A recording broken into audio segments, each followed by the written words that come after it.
Um, I'm going to go ahead and get started now. Let me share my screen for you all as we are going to dive into this 3 hours that you have with me. We still have some people joining. So while they're doing that, what I want to do is kind of introduce you all to, excuse me, I just ate like a peanut butter bar and it's kind of stuck in my throat a little bit. What I'm going to do, we're going to use this polling system. Let's see if it works. Yes. We're going to use this polling system today to keep things a little interactive as we're going through the presentation and the training itself. And so where you're going to go, I mean, I can put a slip in the chat. Thank you so much, Jenny. Go to polev.com. I just dropped that in the chat. You can copy that and paste it in your browser. You can open it on your phone. This is a live polling system. And what I'm going to have you do is once you're logged in, you're going to use the username Yushi access 123. You can also join. It's not showing up on this one. Maybe that's for later. There's a way to do it through text, but this might be the only way right now. And the Yushi access shouldn't be your username. It's just the username to log into this polling system. And then once you get in, go ahead and feel free to answer this question of how are you feeling today? Double check that the right screen out. Yeah. Oh, I'm very excited to be with all of you today. This is awesome. I love Europe. And we're going to be using this polling system throughout the whole training. So it's going to pop up multiple times. It's going to try to, incorporate and help you stay interactive a little bit. I'll ask questions here and there.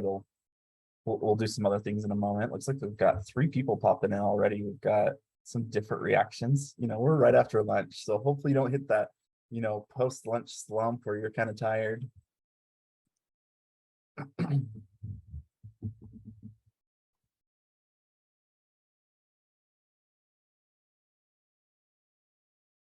Get logged in there and do this individually if you want, if you can, not as a whole group. Totally up to you if you want, but just to keep things a little interesting. Looks like I've got about 6, 7 people that have hopped on and put their vote in. I right now would put myself about between this yellow and green, light green, just because I am so swamped.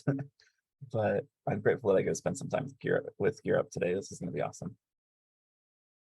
Okay, I'm going to move forward with just some housekeeping items and other items.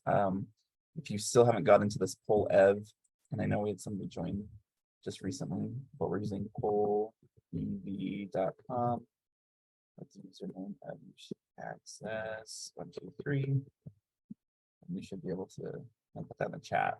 You should be able to see your responses pop up here. So I'm going to go ahead and move forward. There we go. So because of time, we're not going to dive too much into the icebreaker, just because of, I've done this multiple times now with different groups, and I hit like the 3-hour mark right on the dot. So I'm trying to make it so it's a little sooner.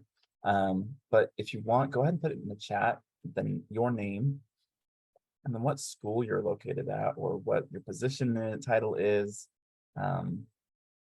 your organizational position, etc., with Gear Up, etc. And Kathy, yes, question. I'll go ahead and ask. You're muted, by the way, Kathy. Perfect. Okay, now I can hear you, Kathy. What's up? You can hear me? Yes.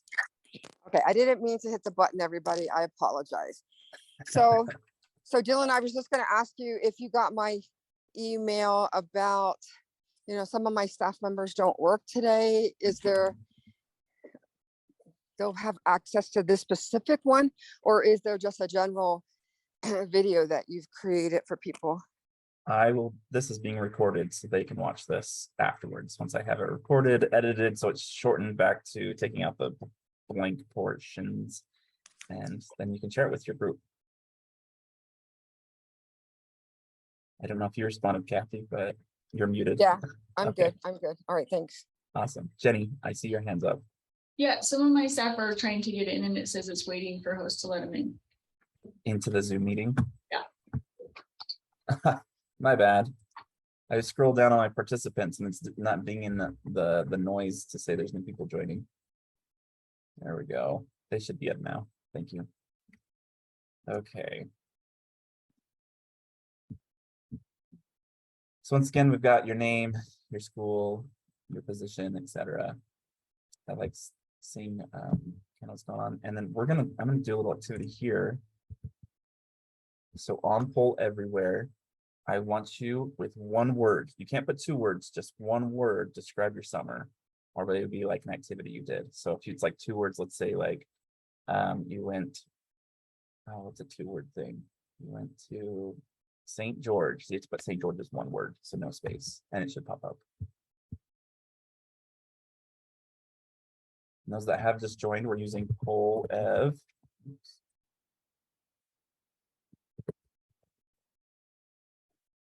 With the username you should access. 1, 2, 3. This is really exciting to watch as people answer. Fun, short. I get short every time. I feel like summers, they must be, every year it just gets faster and faster, and shorter. Eventful, awesome. I'm guessing mountain and biking are the same. Mountain biking. I love mountain biking. That was my highlight. My wife actually, for our anniversary, took me mountain biking, which is really cool. Stressful. Okay, I can relate.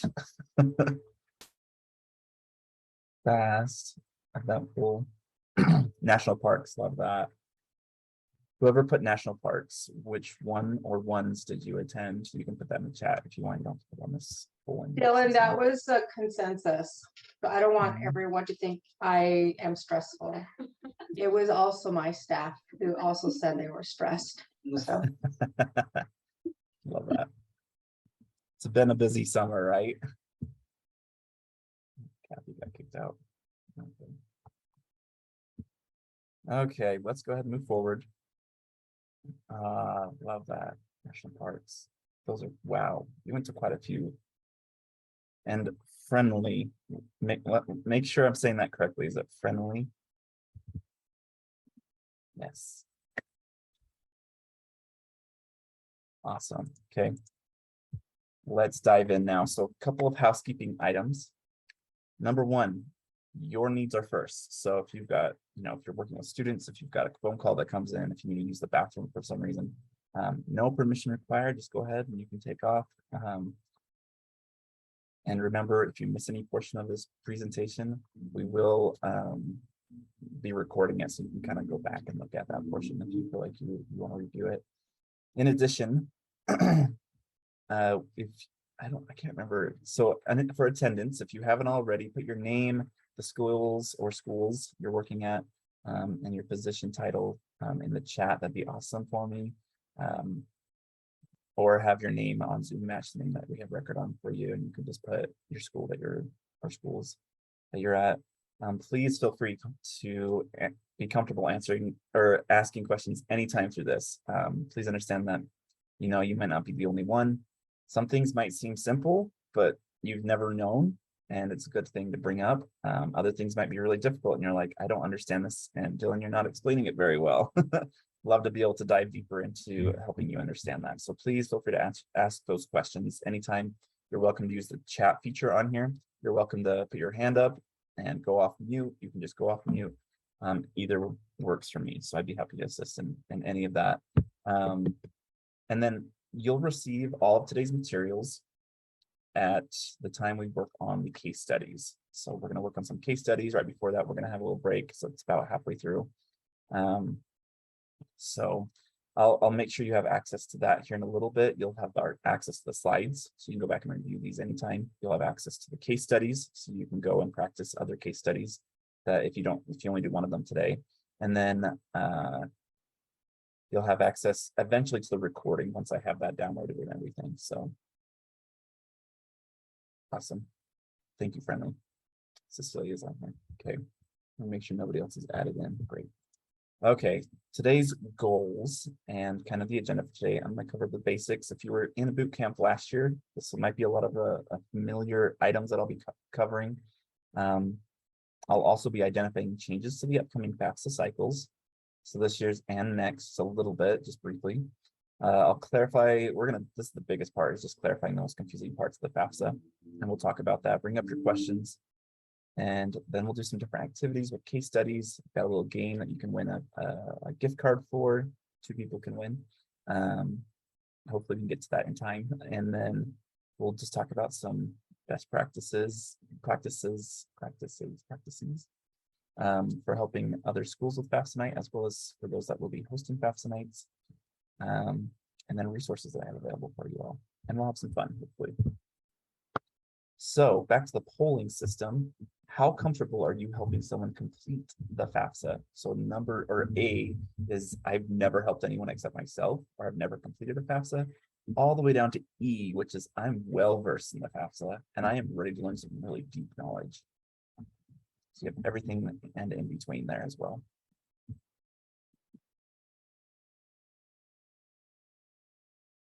I've done some other boot camps and most of my answers end up being A, B, or E.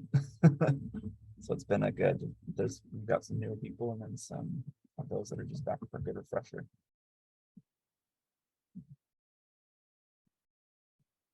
So this is great. So about 50% I'm seeing on here that feel very comfortable with this. This is probably just a good review. We'll talk about updates that will be, implemented. I have some things that I need to bring up for you all to be prepared for this coming school year. And it looks like we have a couple that are, feeling a little bit new when it comes to FAFSA completion. So this will be great. So with that being said, what do you hope to learn today? You can type a full sentence if you want in this. You can put one word, however you want to do it. It should pop up here. But this helps me direct, some of the different portions that I can really focus on for you all today.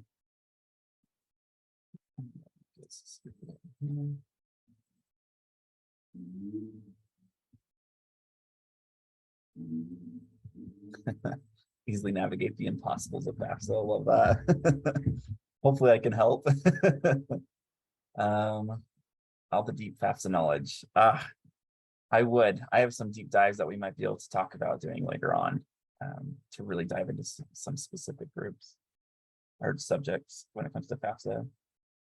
The FAFSA process, if it will ever be easier, actually we'll talk about that. Refresher, any new changes? Yep. Having a more comprehensive understanding of the FAFSA process. Hopefully today you will leave a little more comfortable with the FAFSA and more confident with the FAFSA and helping students. Secrets of unusual cases. We definitely will talk about that. And I ask whoever wrote that, if you know some, bring it up when it's time. Available resources. Awesome. I'm just going to go ahead and do this too. I just today, finally, it's been a whole process, let me tell you. I finally have the FAFSA manual all ready to go. I'm going to share that with you all right now. This is you're one of the first groups to ever get access to this. This is the updated version. I put that in the chat. This has everything from hosting a FAFSA night to, if in particular, this will really help you all. The handouts for students and families, I have them both in English and Spanish, from everything from FSA ID creation all the way down to tips and tricks in assisting students and families who may have undocumented parents, who may have undocumented situations, refugee and asylum, etc. So IRS information. Yep. Love that. Please bring up questions when we get to that portion of the IRS data retrieval tool. Sticky situations. You will have both students love this. Okay, let's dive into it now.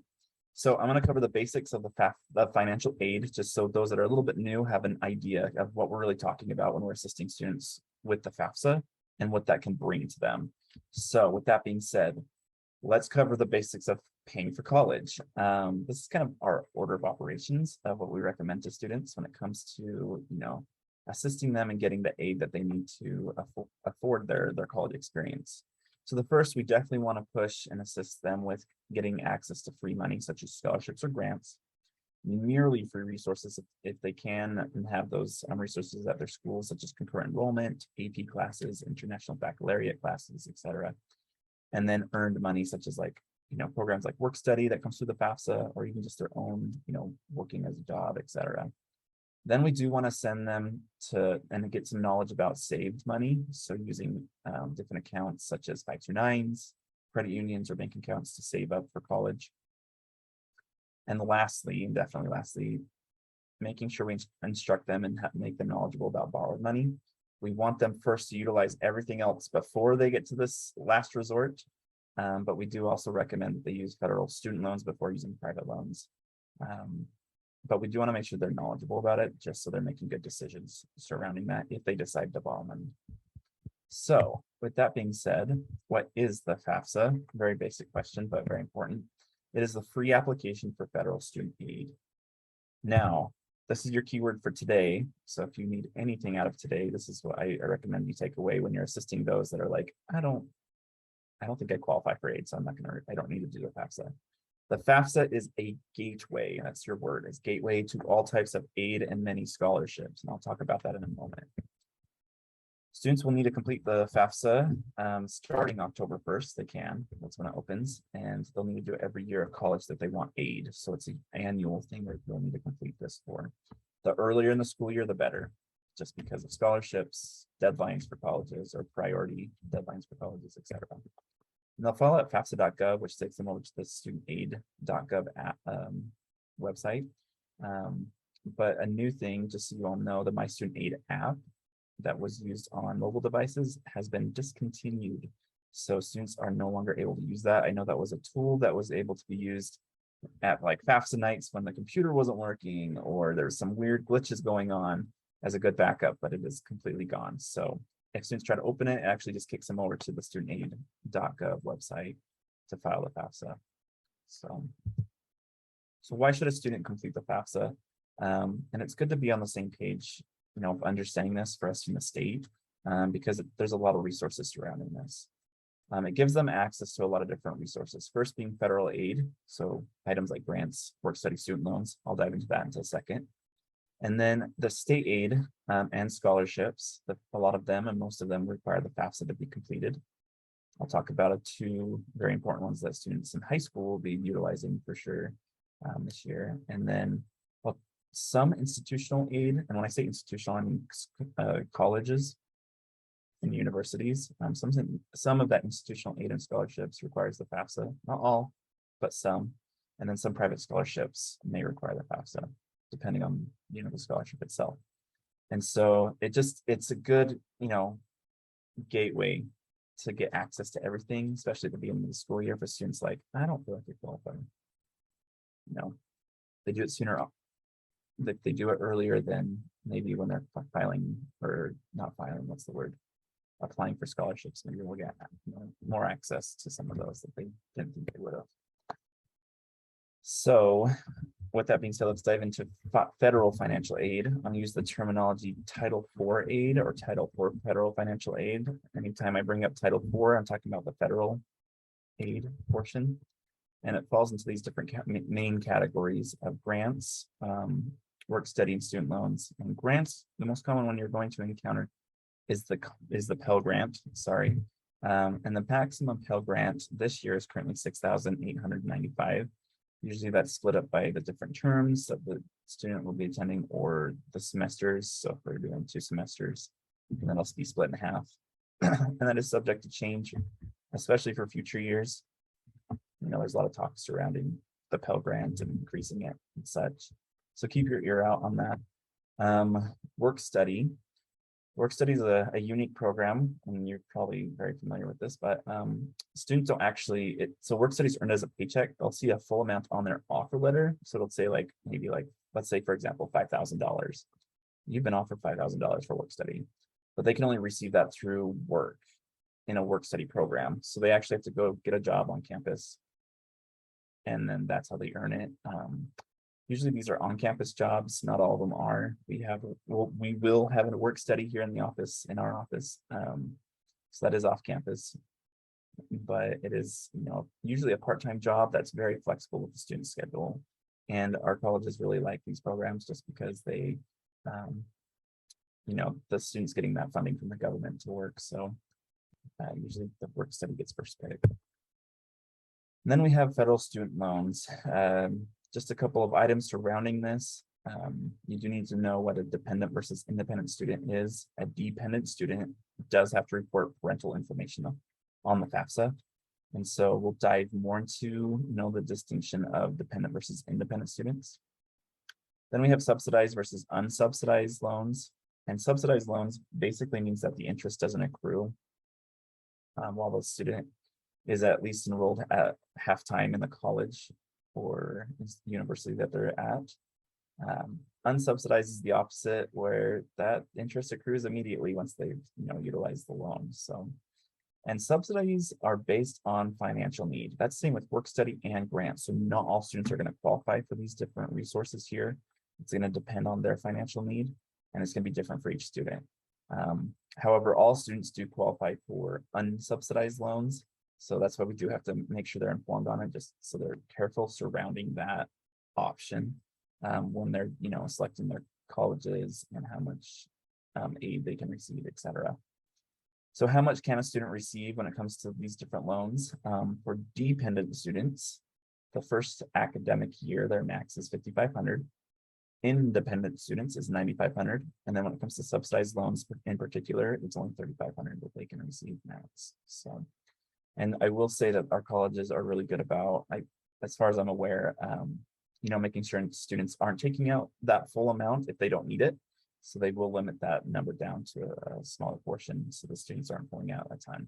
But yeah. And like I said, if you have questions, let me know. I'm looking here. So friendly, yes, the max Pell amount, since this is federal financial aid, that is for the whole nation. So each state, that's the max. So if you've got students who are looking at going out of state, the max that they can get is that $6,800, where if they're going in state, same thing.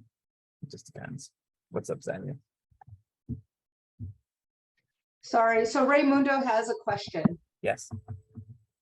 So you're saying that if it's subsidized, as long as they're a student, it doesn't accrue interest, right? Correct. So what if they're on like deferral or some kind of leave that lasts like, I don't know, like 2 or more years? No, good question. And this often happens, especially with, students who may serve like a church mission or military, et cetera. And what I would say is the nice thing about the student loans and compared to private loans is that there's some flexibility in different areas and they can defer that amount, which is nice. I can't recall if that interest begins or if there's a deferability. Holy cow, I'm having a blank here. I'm going to look that up. If I remember correctly, I think they can, can I defer it? If they pulled out the loan, I think they can talk with FSA and see if they can get that amount deferred for special occasions, such as like a church mission. Okay. I'm going to have to double check that though. But that's only if they pulled out this money. When it comes to the FAFSA, you can't defer any of the FAFSA. And so, for example, if we've got a student who's going to go on a church mission and they're a senior and they're going to go do this right after senior year, then we still recommend that they do the FAFSA just to get access to different types of scholarship opportunities if they need it. But when they return, then they'll complete the FAFSA and get access to all of this again. And so that interest, that whole process will just happen after they return when they pull that out. But if they pull it out before, they use it during like a semester or two, and then they go and defer, then I definitely would have them talk to the financial aid office. Did you find an update on that, Xylia? Yeah, it just depends on the situation. Yeah. So I think if you plead it, I think if it's kind of work related, let's say if you're asking a deferment, maybe because you're unemployed, they probably would defer that interest as well. But yeah. you would have a better chance deferring that interest if it was subsidized, not an unsubsidized loan, I'm thinking. Right. Yeah, I think with unsubsidized, it might continue to accrue that interest. And I think because that's what I did. I did some school and then went and deferred, and I think it was my unsubsidized loan that I can't remember. And I'm But- just thinking with the current administration, things are gonna just change because now they're having income-driven repayment plans, and so I think they're gonna, and I think it also depends on salary for the Yeah, households and individuals, so it's gonna be changed, I think. yeah, keep your eye on the news. Yeah. Definitely. But good question, and hopefully I answered that to the best of my ability there. And sorry, I'm talking like all over the place. My brain is scattered all over. I've got so much going on. So I'm sorry if I'm not clear on anything. Please ask. So with that being said, moving over to state aid, some of the two biggest examples that your students will, possibly be utilizing when it comes to scholarships from the state is the Utah Promise Scholarship and the Opportunity Scholarship. The Utah Promise Scholarship is a need-based scholarship. It covers up to the cost of attendance, that depends, for up to 2 years or 4 semesters. This scholarship is stackable with the Opportunity and Technical Education Scholarships.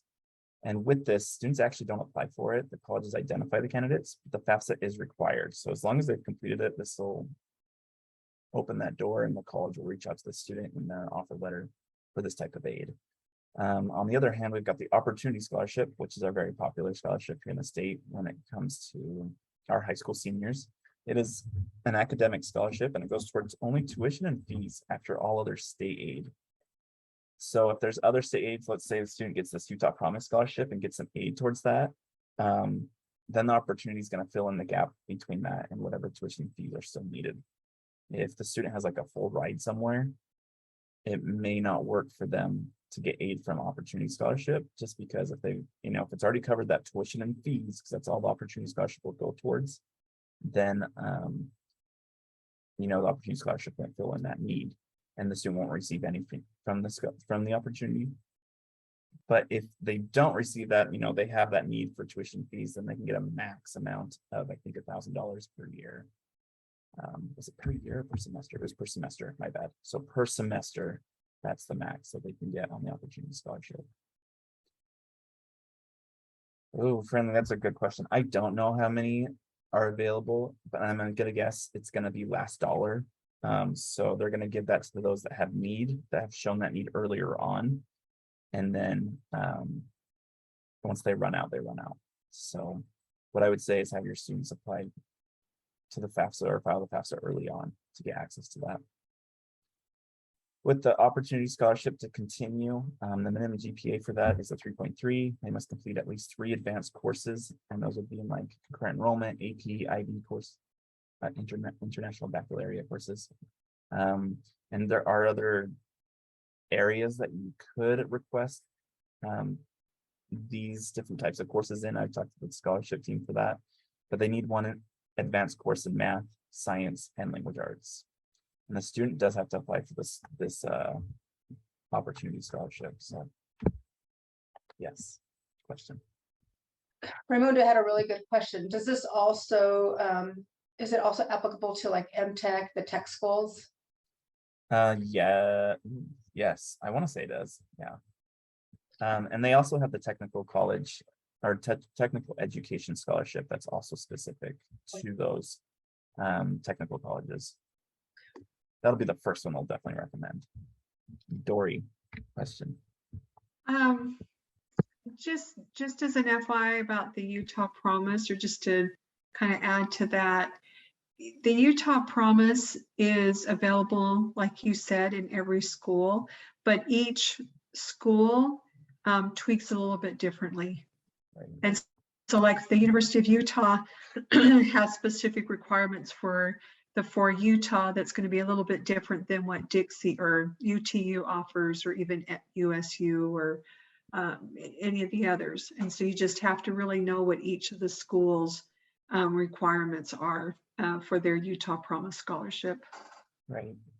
No, great addition to that. Thank you.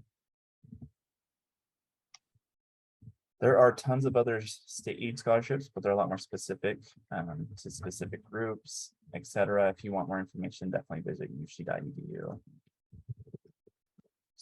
tab. So you should be able to find that. So pop quiz, why should a student who knows they may not qualify for aid file the FAFSA? This is back to that polling system.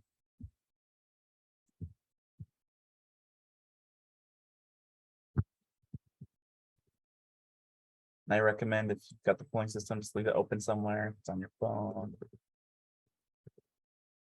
I think the website and the username to get access to this in here. Can give a couple more seconds. You're filling this out. Most of you that are probably hopping on to fill this out are probably realizing, oh yeah, there's the answer right there. So I'm going to go ahead and move forward. So yes, the answer here is because the FAFSA is a gateway to all types of aid and some scholarships. So that's why they should. So if you got students that are like, that are like, yeah, my parents say I'm not going to qualify for any aid, so I shouldn't file the FAFSA. Just let them know. It's a great way to get access to all types of aid and some scholarships, and the sooner you do it, the better. So, because the later in the school year, like I want to say like late spring, if they're telling you that and they're trying to file the FAFSA, or they're trying to avoid filing the FAFSA, it won't be as applicable with the scholarship portion just because deadlines have passed.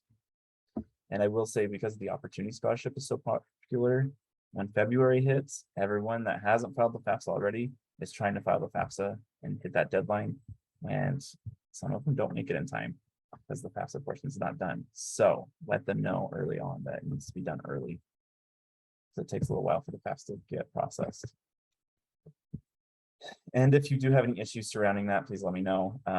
Make sure they timestamp specific things, like if they click I submitted the FAFSA like the day before or right before the deadline, make sure they have a snapshot that is complete. Just so they can prove that to the scholarship team if the scholarship team's like, nope. Here's the timeline quickly of how the financial aid process works for a senior. So they'll begin filing the FAFSA as early as October 1st. Some students might be selected for verification. This is a process to basically just, some of the colleges will follow up with those students to confirm that what they put on the FAFSA is correct. And so not all students are selected.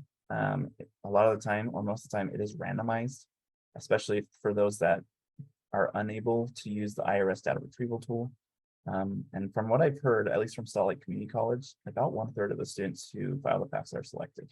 So be prepared to encounter this. And how do you follow up with students that, because we can't tell you, we have no way of knowing who's been selected for verification. The best way I would say is just to follow up with your students. An idea that I thought of recently is maybe have a week at the school where you're like, hey, come in during lunch. It's verification week. Let's check if you've been selected for verification, something like that. Just to give the students a little bit of a notification of, oh, hey, this is what's going on. If you complete the FAFSA, it's verification week. Let's check if we need to do any extra steps.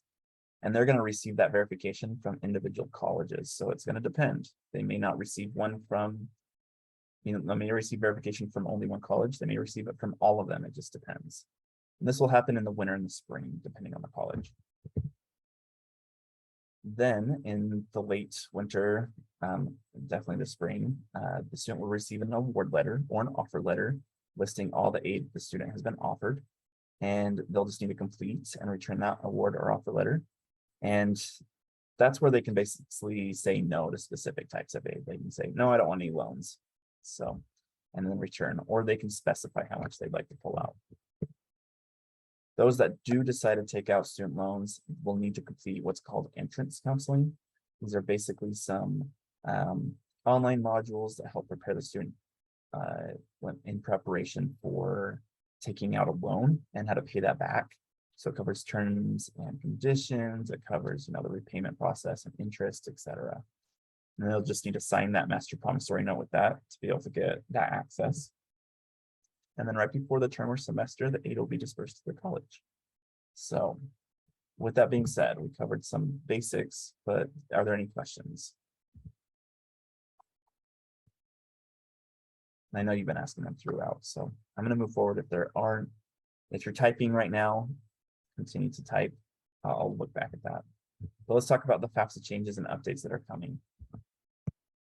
And this year won't be too different from last year, but there are some couple of items that to be aware of. So this first slide is definitely a deep knowledge item. So for the 22-23 FAFSA award year, so those that were completing the FAFSA this last year that were seniors, the verification requirement has been waived. That began being waived over the summer. So in other words, other than some items like identification verification, all the other items have basically been waived. Now, when it comes to the 23-24 award year, I think it's going to be the same as last year, where verification is going to be open all the way until the summer, and then they start waiving it. So just be aware that's kind of what's going on. And like I said, once again, the verification that I'm talking about here is not like identity items, it's everything else. So let's say if you've got a student who might be homeless and this college is requesting for verification on that, that could be waived. So it just depends on the college, and the college can decide on that. The FAFSA simplification that's coming. This won't affect us this year, but the application starting next year is when it will start into place. This comes from the Future Act and the Consolidated Appropriations Act. So please plan on attending FAFSA boot camp next year for all of these major changes that we're going to see, because we're basically going to get a whole new FAFSA, and hopefully it'll be way easier for our students. I'll talk about that in a moment. The selective service question that was on the FAFSA, last year it wasn't required. It still asked it on the FAFSA application, but this year that question is completely gone. So students won't even see the selective service question. They actually won't even see the gender question. That question will be gone as well. But just so you all know, selective service is no longer a requirement for Title IV aid. Some details on that. They're actually adding an optional survey at the end of the FAFSA this year. So right before the sign and submit portion, where they're going to ask the gender question and some other race and ethnicity questions. This is what it's going to look like right here. So here's your sneak peek. It'll ask, what is your gender? Are you transgender? What is your ethnicity? What is your race? And students can select here, because it'll pop up and they'll have to at least answer, but they can select decline to answer if they wish to. So every one of these has a decline to answer a response to it. So this is, that's what makes it optional. They still have to fill this out, but this will definitely be at the very end of the FAFSA during the sign and submit portion. In addition, I'm thinking with these questions, they may implement this into the new FAFSA that they're making the big FAFSA simplification changes to. So I think this is kind of their pilot towards that. In addition, if you're working with students who, are freshmen or were freshmen in college, moving towards older years, there was a question about drug sale or possession conviction that made them, or not qualified for Title IV aid. Sorry, I'm looking for the right word there. But this question's gone. It's no longer a requirement for Title IV aid. So this last year, the question was on the FAFSA for those that were not, that, were in this drug sale or possession during the time that they had financial aid, but it's completely gone. So you won't even see this anymore. Now, for our students who are incarcerated, next year, starting July 1st, 2023, they're opening the door for a lot of our incarcerated students to get access to Pell Grant. And so those that are enrolled in eligible prison education programs will once again be eligible for Pell Grants. And this will give our nation's incarcerated persons a second chance when it comes to higher education and their situation. Now, I know Salt Lake Community College is they're kind of piloting this program a little bit already this year. I don't know about our other institutions, but if you do have questions regarding this, SLIC is the place to ask because they're the ones really implementing this. Okay, so coming this next year, this won't affect us this coming FAFSA, but next year's FAFSA opening October 1st, 2023, we have the FAFSA simplification timeline that's happening. they're changing the EFC, or the expected family contribution, to be renamed to the Student Aid Index, or SAI. And it's actually going to be able to go negative. It's going to show a negative number to indicate a greater financial need for the student, which is really cool. And then the IRS data retrieval tool will actually be a lot more automated and easier to use. So my fingers are crossed that it's like the student logs in, they check a box saying, yes, I confirm that I want my information from the IRS to be pulled over, and then it's instantly brought over. That's my hope. We'll see what happens, but they said they're going to make it more easier, so we'll see what happens. And then in addition, right now we have about 108 questions on the FAFSA total, and that number is going to be dropped. And I've heard different things about this, but to about 36 to 52 questions. So we're getting basically like half or a third of the FAFSA we're experiencing today. So that's very exciting. I've heard some complications that are coming with this process, but we'll see. So come back next year. That's when I have more details. The biggest elephant in the room I definitely want to bring up is the Biden-Harris administration's student debt relief plan. You're going to probably encounter questions with students and parents surrounding loan forgiveness. Please note, here's a couple details and how to go about those conversations. So the update basically is that the loan forgiveness program, just note that it's a one-time forgiveness program, and you're going to have to apply for it. And this is for loans that were dispersed before and by June 30th of 2022 and no later. So in other words, does not affect the class of 2023 or the class of 2022, unless those of the class of 2022 took out loans before June 30th. So just note that, if they're asking about this, that, it's a one-time thing. It's probably just because the whole COVID situation that happened. Do we know that there's going to be forgiveness in the future? If they're like, so would I get, forgiveness in the future if I took out loans now? Just let the students know, please don't plan on it. Please plan on paying back your loans if you choose to take out any loans. And things change a lot. They fluctuate with the government. So anything could happen, even with this relief plan. A lawsuit could be thrown at this, and it may not happen, or there could be some complications surrounding it. In addition, who knows for the future? We don't know what's going to go on in that realm. So just let them know, plan for, if you're going to take out a loan, to pay it back just as normal.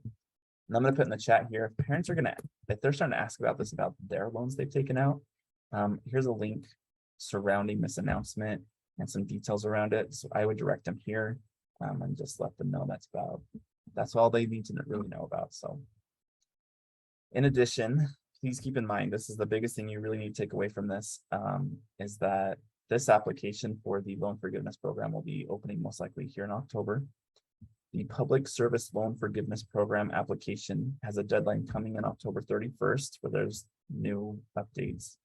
And the FAFSA is opening on October 1st. In other words, we most likely, and this is me assuming, but I'm pretty sure I'm going to be correct on this, we're probably going to encounter some very slow, lagging, or unresponsive websites when students are filing the FAFSA. So this is going to happen during FAFSA nights. It's going to happen during appointments. The phone call system, I assume, is going to be very busy as well.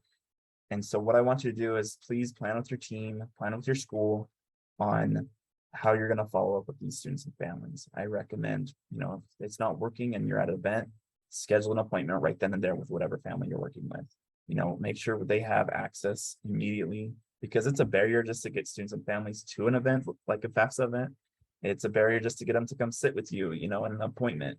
So even though if we're running into this issue, we want to have some good backups. So make a game plan with your team surrounding this, I would recommend. Any questions? That's about it with the updates. But any questions surrounding that? Okay.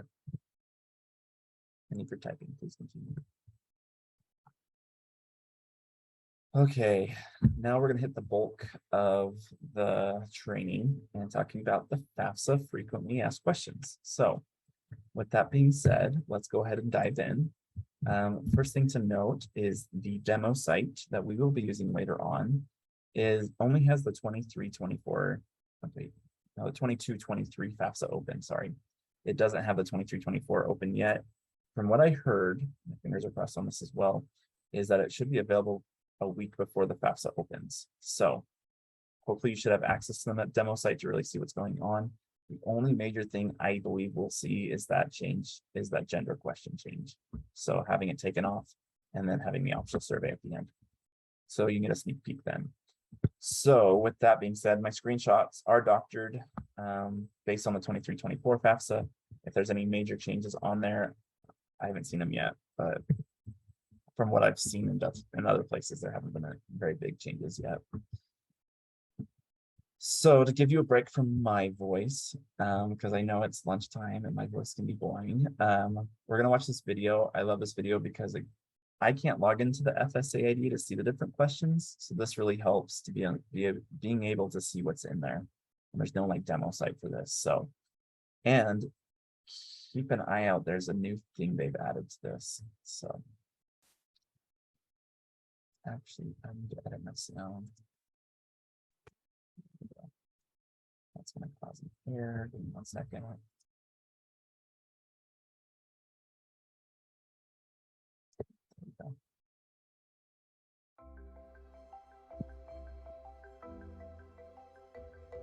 Perhaps you're a student, parent, or a loan borrower who needs to apply for financial aid, electronically sign your FAFSA form, or access other benefits on studentaid.gov.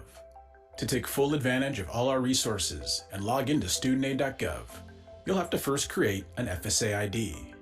Your FSA ID gives you access to Federal Student Aid's platform and can serve as your legal signature. Your FSA ID is your account username and password. To prepare to create your FSA ID, have your social security number, mobile phone, and/or your personal email address handy. To start, navigate to studentaid.gov and select Create Account. Once you're on the Create Account page, select the Get Started button. If you're completing a FAFSA form and are considered a dependent student, keep in mind that you will need to create your own separate FSA ID using your own personal information. A mobile phone number, email address, and social security number can be associated with only one FSA ID. For helpful tips throughout the FSA ID creation process, select the question mark icons that display next to each field. Next, you'll create your username, enter an email address, and create your password. We recommend not using your school-based email address, since you will need to access your federal student aid account after you graduate. Make sure you don't include private information such as your name or date of birth as part of your password. Quick tip, remember, an email address can be associated with only one username and password. Next, enter your permanent address and mobile phone number. Indicate if you want to use your mobile phone for account access. We highly recommend this option, as it allows you to use your mobile for two-step verification and will help you access your account if you forget your username or password in the future. After selecting Continue, you'll be prompted to choose your communications preferences. On the Communications Preferences screen, select if you'd like to receive required communications from us via email or by postal mail. We recommend email. Besides the required communications, we'll occasionally send you informational communications about grants, student loan forgiveness, or income-based repayment plans you may qualify for. You can opt to receive these by email, text message, or both, or choose not to receive informational communications. You'll also have the option to select English or Spanish as your preferred language for the communications we send you. Next, you'll select 4 challenge questions and answers. Memorize or keep these answers in a safe place in case you need them to help access your account in the future. Choose a question using the drop-down and add your answer in the text box. Select Show Answer to see your answer as you type it. Your answers are not case sensitive. You're almost there. On this step, you can review your information and confirm everything looks correct. If you need to make a correction, select the Edit button within that tile of information. After ensuring your information is correct, review and agree to the terms and conditions at the bottom of the screen. Now you'll add two-step verification to safeguard your account. Whenever you sign in, will send a secure code to make sure it's really you. You can choose whether you prefer email, text message, or an authenticator app. We'll begin with your phone number. Select the Verify button under SMS verification. You will automatically be sent a 6-digit secure code. At the same time, a pop-up window will open. Enter the code and select the Continue button.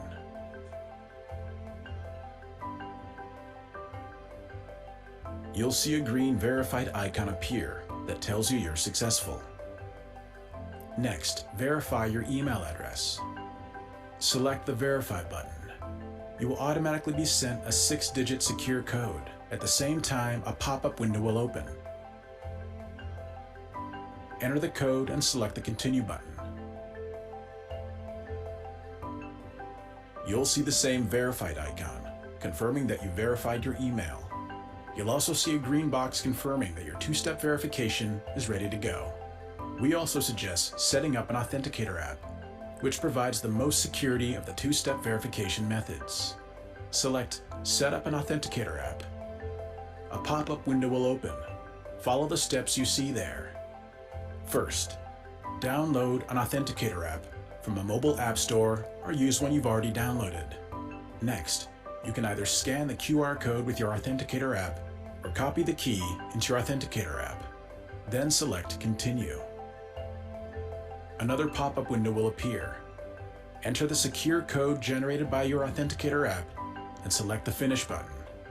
You've done it. 2-step verification is enabled. But what if you're in a situation where you can't use the other 2-step verification methods? Don't lose heart. You can use a backup code. Your backup code is generated automatically when you enable 2-step verification. Store your code in a safe place until you need it. Congratulations, you've successfully created your FSA ID. If you entered an email address, you will receive a confirmation email. Make sure you note your username and password and keep them in a safe place. You can begin using your account immediately, but it will take 1 to 3 days for your information to be verified by the Social Security Administration. Some of your actions on the site will be limited until your information is verified. However, with your newly created FSA ID, you can immediately complete and sign a first-time FAFSA form. You can also use your FSA ID to access your dashboard, review your loan balance, and explore additional dashboard features. You are now able to take control. Okay. You saw the new thing that they added.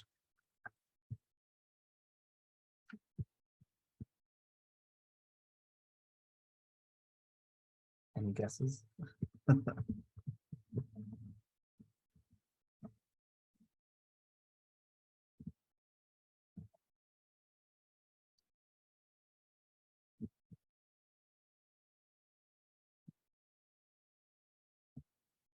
I'll go back. Let's see.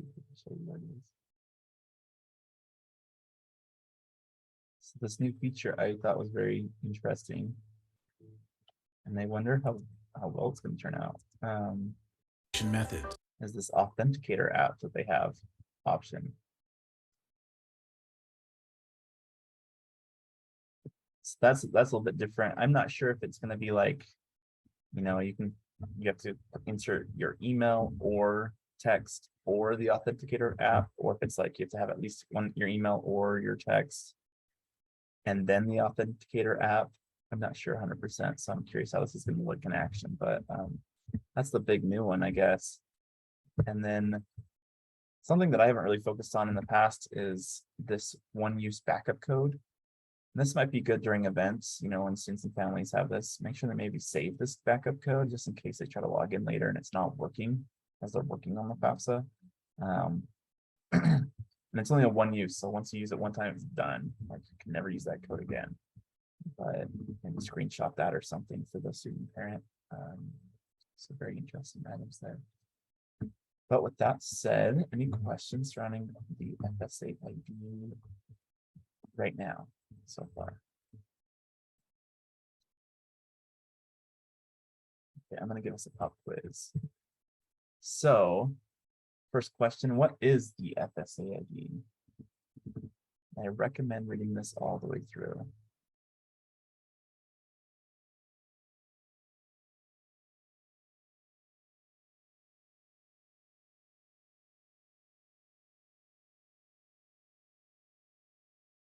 And there is a button, I think you can change your answer. Just throwing that out there.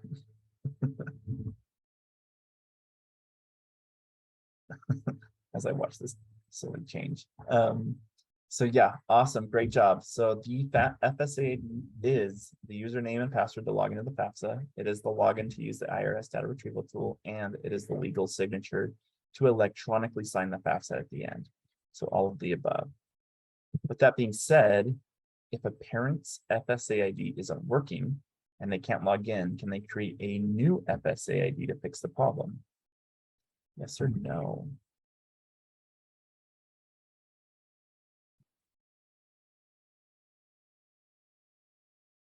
A couple more seconds here. So the answer, correct, yes, 100%. Great job, everybody. No, they can't. I'll talk about why in just a second. That's the last question. A student or parent can create an FSA ID if they don't have a social security number. True, false, or not sure.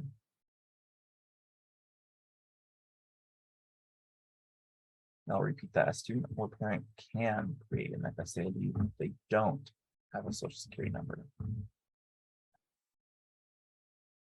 Couple more seconds here. So we're answering. As not sure goes up as I repeated that. So the answer here is false. A student or parent cannot create an FSA ID if they don't have a social security number. So good job. With this first one. Sorry, my dog's at my feet. So if I'm like looking down or something, she's down there and I'm trying to figure out what she's doing. But so this first one, if you're working with a parent and they're not, their FSA ID isn't working, they can't create a new one because it's linked directly to their social security number. So I've encountered this quite often, actually, this last year, where I've had parents that are like, it says I have an account, but I've never created this account. And I'm like, did you ever take out like student loans or something in the past? And they're like, yeah. I'm like, that's probably why, because this whole FSA ID situation, maybe you never inserted your email, or had the specific account, but you have an account with FSA. So what I tell them is usually call the FAFSA's number or FSA's number, my bad, which I'm going to actually put in the chat here in just a moment once I can find it, and talk to them about getting this fixed, just because they're going to be able to fix it quicker than trying to figure out, type and talk at the same time. I'm trying to figure it out online, and you know how things online can get so frustrating. I've had parents called, moments after, once they get access to it, they get in. Sorry, everything's in Spanish. Okay, there we go.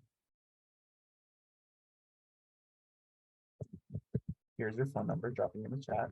Call that number. It'll go on an automated service and have them, direct them towards FSA ID. The other thing to know is we have a student or parent. They have to have a social security number to fill out the FSA ID or to create one. So what if they don't? So I want to talk about that for a moment. So when you're working with US citizen or resident students, so those with like green cards, that have undocumented parents, what should they do? And please, please, please know that these students can and should complete the FAFSA. There's just going to be some differences for their parent because that parent can't create an FSA ID. The first is being that on the FAFSA application itself, it's going to ask for their social security number for the parents. Please have them list all zeros. Those that don't, so this is where it's a little in the gray area. According to law, if a person resides in this country, they are required to pay taxes. So for those that do not have a social security number, that do pay taxes, they will receive what's called an individual taxpayer identification number, or ITIN. And if the parent's trying to put that number into the FAFSA, please tell them not to. just because it's going to cause some issues later on with the Social Security Administration and the whole process. Just have them with zeros to avoid that process. In addition, the parents cannot use the IRS data retrieval tool because they can't create the FSA ID, and they'll have to manually insert their tax information on the FAFSA. And parents will need to print, sign, and mail the signature page at the end. It's a good question, Friendly. From what I understand, so Friendly asked, does the signature on the printed page still need to be the original wet signature, or can it be a scanned copy? I haven't heard a change, so I think it has to be a wet signature. It has to be ink. So here's some best practices surrounding these different portions when you're assisting U.S. citizen students with undocumented parents. If a parent is hesitant about revealing their undocumented status on the FAFSA, because putting all zeros, that could be an identifier. Please let them know that according to the Department of Education, they do not share any information on the FAFSA with immigrations or custom enforcement agencies. So you can say that I haven't ever encountered any major issues surrounding this, or I haven't been reported of any issues surrounding this. So as far as I know, it's a safe place to provide this information, but ultimately it's up to the parents to decide if they want to put that on there. And if the parent refuses to provide their information, then the student will only qualify for unsubsidized student loans. When it comes to a time frame, I clicked on something, sorry, there we go.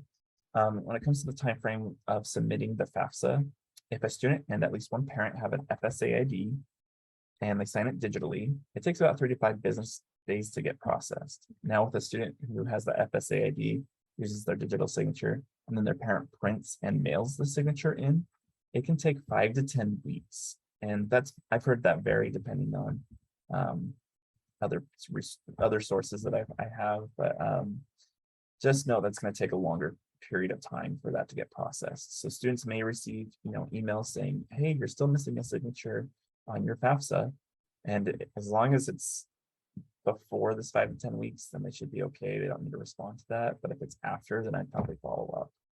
So kind of a tip there. And then another best practice is please, please, please use universal language. We definitely want to avoid asking directly about citizenship status.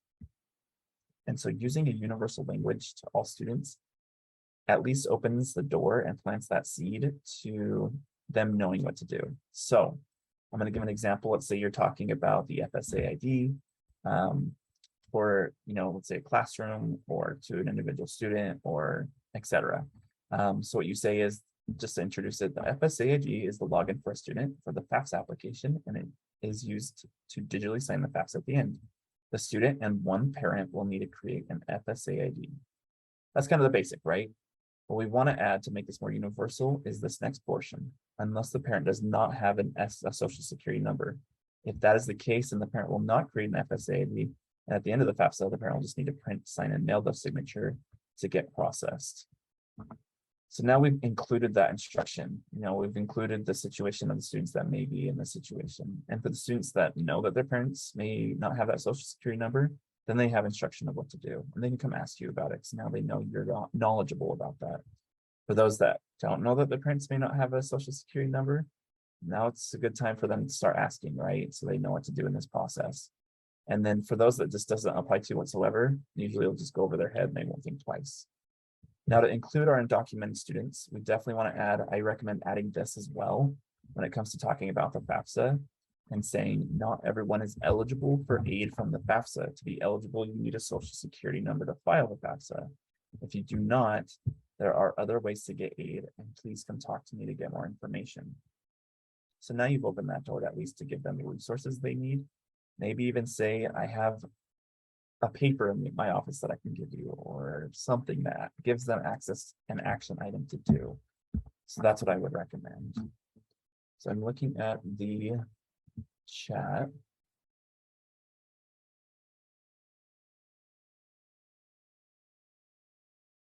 Friendly, that's a great question surrounding if they're ever going to have the option of the signature page to be able to email it. One thing I heard, and this is not for this year, but next year, it sounds like they may open the door to giving those that do not have socials access to create an FSA ID, which would allow them to digitally sign. Now, I don't know how that would work. I don't know that whole process, but I think they're trying to implement this so they can include and avoid this, 5 to 10 week mailing the signature page situation. So fingers are crossed for this new simplified FAFSA, that'll be a smoother process.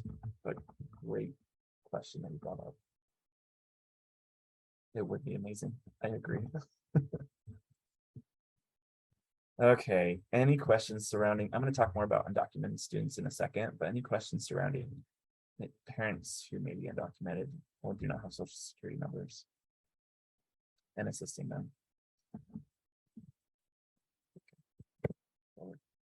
So let's talk about the login portion. This is the very beginning of the actual FAFSA form itself.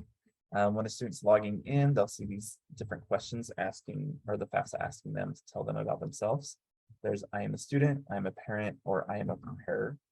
If the student selects I am a student, they'll need to insert their FSA ID.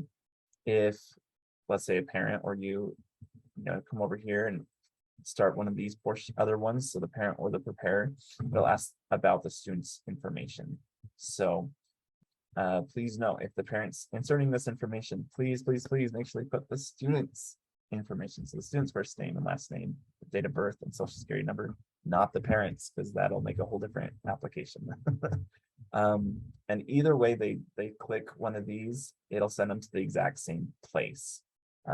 So if a student creates a FAFSA with their FSA ID and a parent logs in, on this one, it's going to go to the same application, so it won't matter. It's all linked together. Hopefully I didn't convolute that too much. Once you're logged in, it's going to ask about which FAFSA you'd like to file. So right now we only see the 22-23 FAFSA, but here at the end of the month, or in October 1st, you'll see this 23-24 on the demo site at the end of the month. You should see this as well. So then our students who are the class of 2023 will need to select the 23-24 FAFSA, unless they're planning on attending college early. If that's the case, then let's say, for example, you got a student who's graduating in December and they're planning on starting college in the spring. They need to complete the 22-23 FAFSA to get aid for the spring and maybe the summer. And then then they'll need to complete the 23-24 FAFSA as well for the next year, for the fall and the spring. So just be aware of that.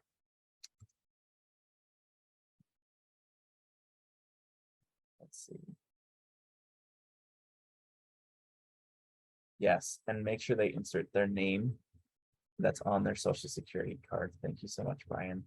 Yeah, everything surrounding this, make sure it's all exactly the same that's shown up. I know we've got some students who, I believe it's from some of the Asian cultures, that their names are backwards. So they have their last name first and as their first name, and their first name as their last name. Make sure they're putting that in as it is incorrectly on their actual, federal documents. Make sure that it's inputted that incorrect way, I guess you could say. Not how they actually do it, but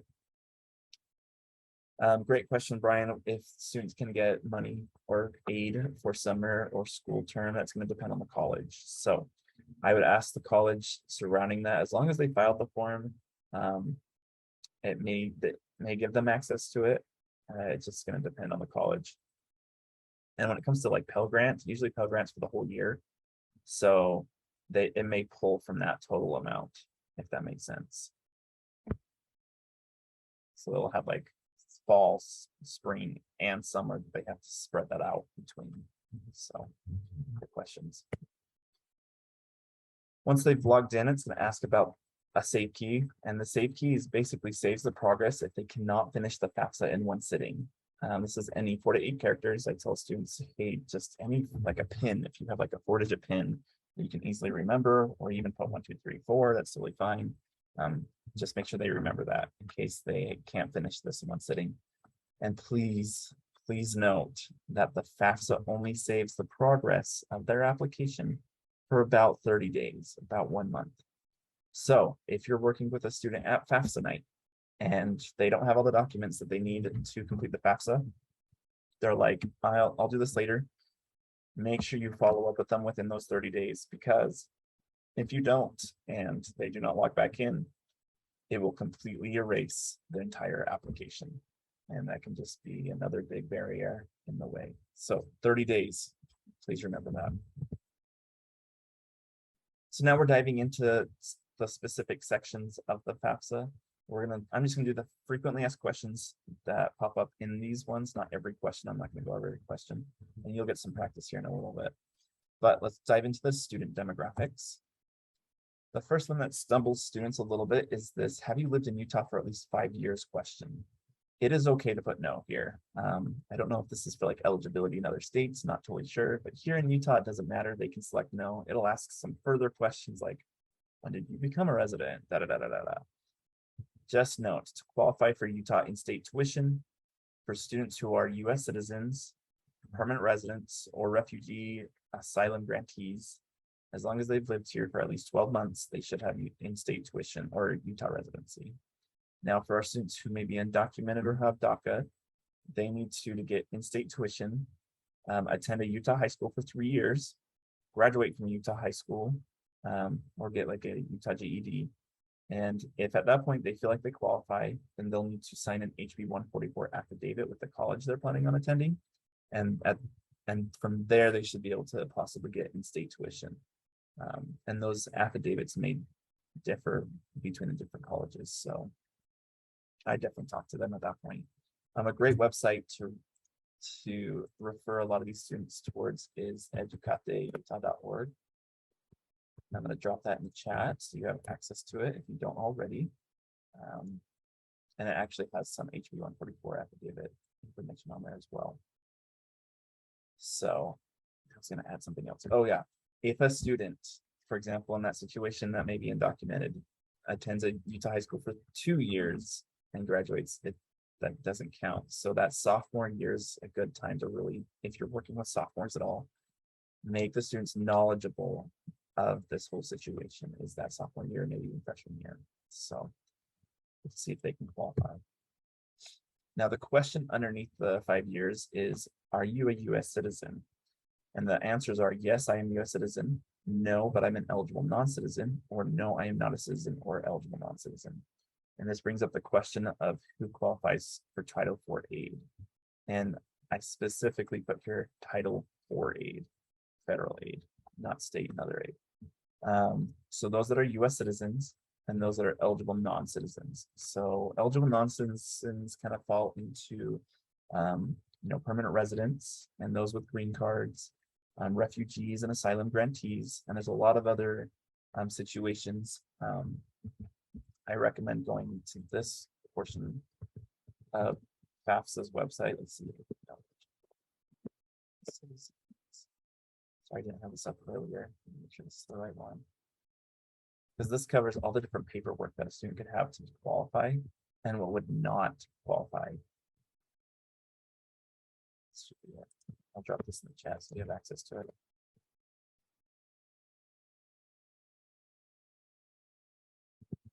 Those that do not qualify for Title IV aid are our undocumented students or students with DACA.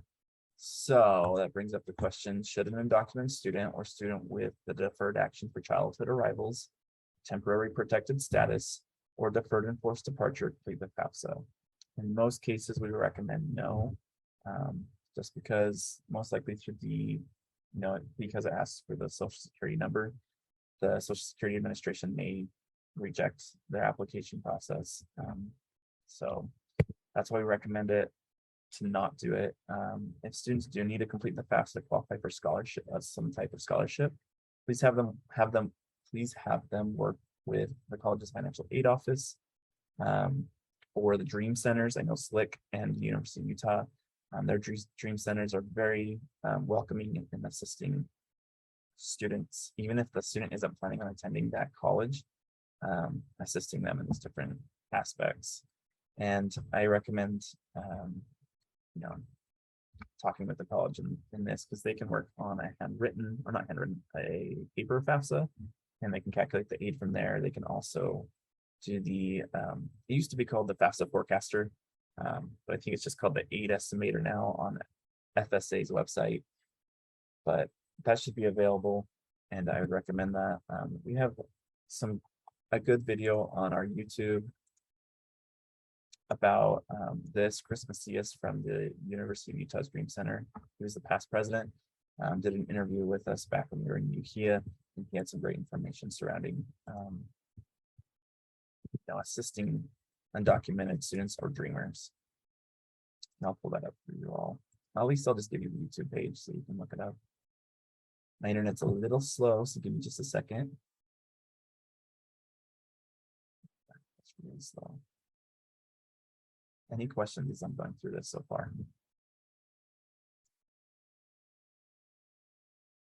Work study, which are part-time jobs typically.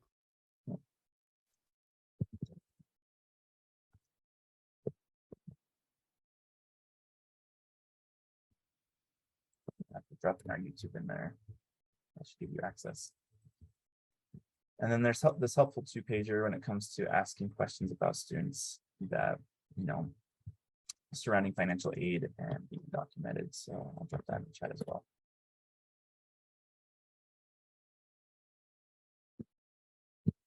So this brings up some different items, and I want to watch this short clip.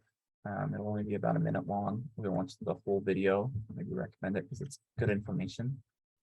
But of students and parents who may fall in this situation, and I want to talk about being able to manage and avoid tough situations like this. So, with that being said, let me get this started. This video was done in Park City, which is really cool. And this student is, or at the time, was a senior in high school. So here's his scenario. One night, the high school had a senior night where we filled out our federal financial aid form. This form sucks. It is long, it is boring, it is tedious. It's just not fun. And I was sitting there annoyed with my friends. And I started looking around the room, looking for more friends. And I noticed that one of my group of friends didn't have the same face that Isaac and I had. They weren't annoyed. They were more mad, angry. One of the girls was on the verge of tears. She was so frustrated. So I went up to them and I asked, "Hey, what's wrong?" Well, turns out that if you're an undocumented student, you can't get federal aid. This is one of the times where I felt like the public system was just not equal. Here's a group of students who need the help. And I wanted to help. So I told them about a scholarship that I applied for. It was this McDonald's scholarship for Hispanics. I sent it to them, and it turns out that for most scholarships, you also need legal documentation. So I just wanted to bring this up because there's so many barriers to assisting students who may be in this situation. And I just have a couple of thoughts and resources in assisting students here. And the first definitely is to use universal language in our different events, in our classroom events, etc.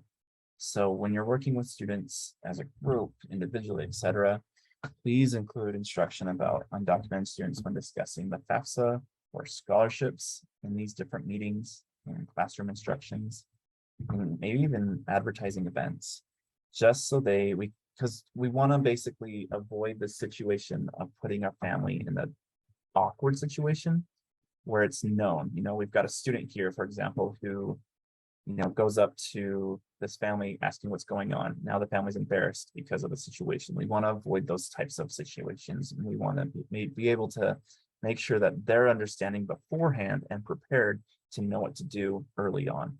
So that's why I also recommend to inform families early on when it comes to FAFSA, when it comes to scholarships, paying for school.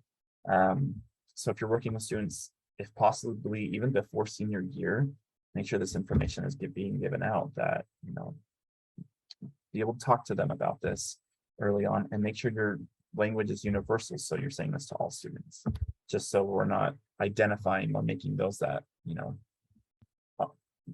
are trying not to be identified to stay that way. For those hosting the event, if you are hosting a FAFSA event, oh, no, it looks like I've got somebody in the waiting room. Sorry, Cecilia. For those hosting events, maybe, or if you're assisting with an event, maybe have a place set up to just have these conversations away from the main group. So we don't draw any attention to that family away from the group, because we want to make sure that we're respectful of them and we're not drawing that attention to the family. If you're working with students in a classroom setting, you know, I know some schools that are like, we're going to work on the FSA ID in class today type of situation. Well, some students can't. And so it's good to have some type of backup ready to go. Maybe having like an information packet or some type of like websites to go to start exploring, like educate-utah.org. I want to create some information packets. I know a lot of the handouts that I shared with you at the beginning with the FAFSA manual does have some informational items on there, but I haven't got to like a detailed one yet. But if you have some resources that you have available, that's a good time to kind of provide that, so they know where to go. Let's see what else did I have here. That's it. Do we have any questions surrounding assisting students and families who may be undocumented?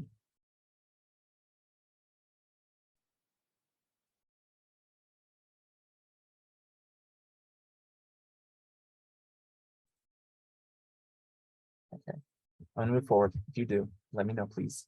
If you have like a personal question or like a question surrounding this that you don't want to bring up to the whole group, please email me. I'd be happy to answer any of your questions. I'm a safe resource. Hopefully you kind of realize that at this point, but please reach out to me if you have any questions, situations that you encounter, etc. Now to move forward in the student demographic portions of the FAFSA, it's going to ask these different questions about the student's education. Please note on this question right here of what college degree or certificate will you be working on when you begin the 23-24 school year, make sure they put nothing higher than a bachelor's degree, or else it makes them ineligible immediately for the Pell Grant. So, you know, there's some different options here. We've got associate degrees, certificate, diploma, teaching credential, college graduate. Please put nothing more than this first bachelor's. It's not an order or anything. Like if you put a second bachelor's, that's one of the ineligible options. Same with college graduates. We encounter this in situations when there's students who are like, yeah, I'm gonna go get my MBA, go get my master's. So I'm gonna put college graduate. No, please have them put whatever they're working on immediately, because that makes them ineligible for the Pell Grant. The other one here is down lower that asks, what will your college grade level be when you begin the 23-24 school year? Please, please, please, if they're seniors in high school, have them put never attended college or first year as first option. And that's regardless of whatever college credit they have, if they've done for enrollment, AP classes, etc. Just because, you know, they get certain amounts of aid depending on the year, and we want to make sure they get access to the full amount that they're supposed to. This question should be more like, you know, have you ever used Title IV aid? That's kind of more what it's looking for. And these students shouldn't have at this point. And please note as well, we provide lists of FAFSA completion. You know, those that have a list of students who have completed the FAFSA to our different schools. And if they do not select this button, because this is one of our filter buttons, they will not show up as a completed person on the list.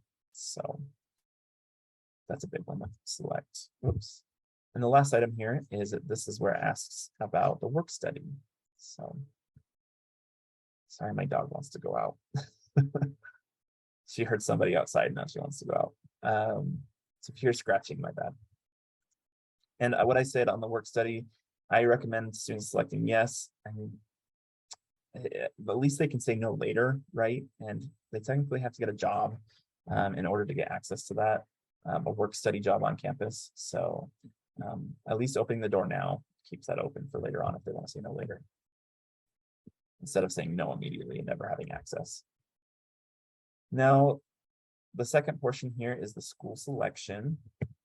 This is fairly brief, but students can select up to 10 colleges on the application itself. They can go back in after they've submitted it and select up to as many as they'd like to. There's not really, I don't know if there's an actual limit. If there was a limit, I would say it's 20. So there's still a lot. I don't know if you have any students that have applied to like 20 or more colleges, but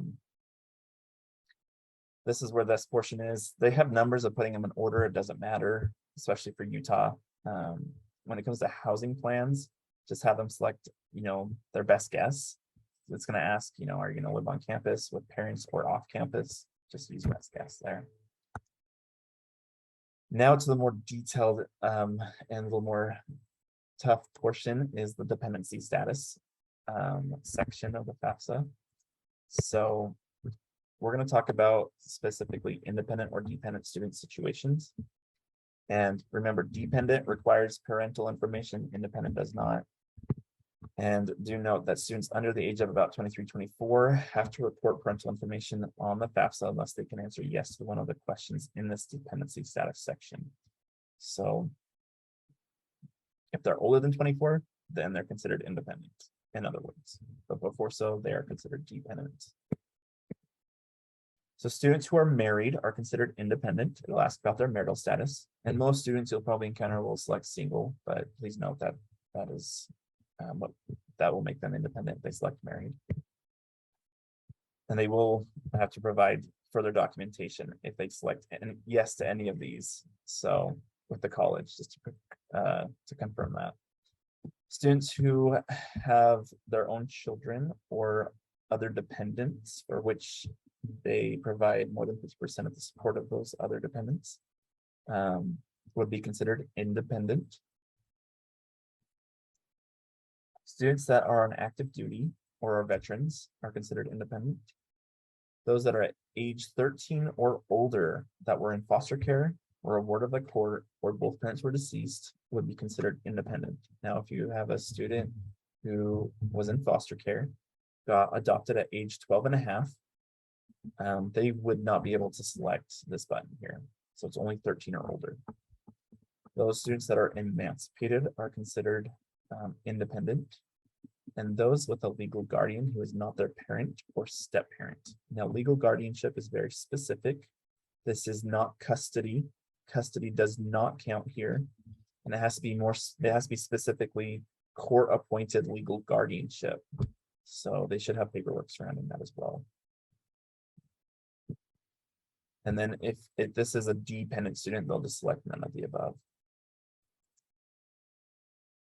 It's going to ask about homelessness. So those that have experienced homelessness or those that have been at risk of homelessness since January or July 1st, so this past summer, throughout the school year, they would be considered independent. Now, homelessness defined by the Higher Education Act, it is defined as lacking fixed, adequate, and regular nighttime residence. So use your best judgment around this.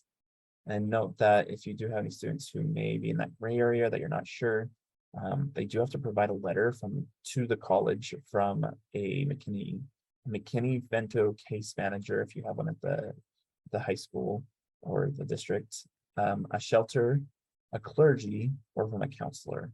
So they do have to follow up with that.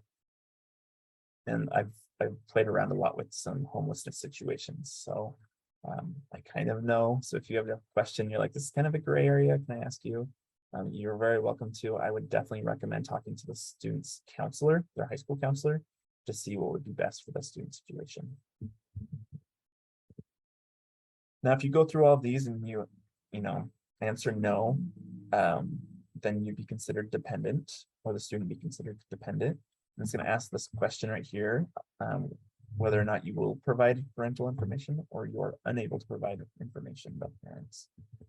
If you select I'm unable to, it'll provide this warning of the impact of omitting parental information if the student is considered dependent.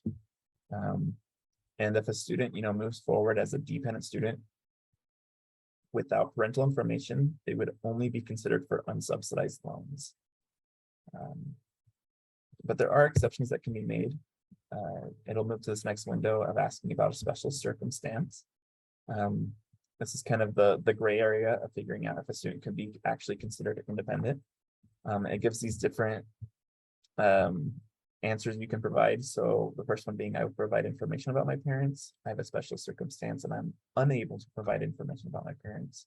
And the last one is, I do not have a special circumstance and I am submitting my FAFSA form without parental information to apply for an unsubsidized loan only. So if the student does have a special circumstance, please note that they need to follow up with the college to be reconsidered for non-loan Title IV aid. And usually the college or university, if the student selected, they have a special circumstance, they'll follow up with them. But please note, different special circumstance situations, I'll give you a couple of examples here. But they'll kind of fall into these different categories, but please ask if you're like, this is kind of a gray area, I don't know.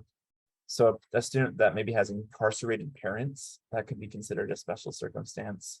If we've got a student whose parents have been deported and the student has no communication whatsoever with their parents, that could be considered a special circumstance. Abuse in the household could be considered a special circumstance, etc. Being kicked out of the house, that one's a gray area, etc. But yeah, that's kind of your realm there. And we'll talk a little more on some other examples in a moment. But please note that these examples right here would not be considered special circumstances. So first, if the student just doesn't live with the parents, maybe they're off to college or they don't live at home, that does not make them immediately a special circumstance. If the parents don't provide any financial support, if they refuse to contribute to college expenses, if the parents don't claim the student as a dependent on their taxes, no matter those situations, the student is still required to provide parental information. And if the parents just don't want to provide information on the FAFSA, that is not a special circumstance as well. So this is the most difficult situation you'll probably encounter when it comes to FAFSA completion, is a parent that's like, no, I don't want to provide my information on my student's FAFSA. Because at that point, the student will only qualify for unsubsidized loans. That's it. And you can't do anything about it unless you get the parental information. So with that being said, pop quiz. Which situation would most likely be considered a special circumstance? You'll probably answer this before I can finish reading them. But first is A, the student's parents don't trust the FAFSA status security and refuse to enter their social security number and financial information on the FAFSA. B, the student's parents were deported and he does not have any contact with them. The student lives with his grandparents, but there's no legal guardianship arrangement. Or C, student is 100% self-supporting. She pays her own taxes, works, and receives little to no help with finances from parents. Student's parents don't claim the student on her taxes or on their taxes and are opposed to the existence of government-funded assistance programs. And the answer there is, which you already answered before I finished, was B, of course. Now, in this particular situation, I do want to bring up this. If a student's parents were deported, but he does have contact with them and can call them and talk to them, then at that point, he is considered dependent and needs his parental information. And we'll need to provide that on the FAFSA. Where it gets really complicated is we need that wet signature, right?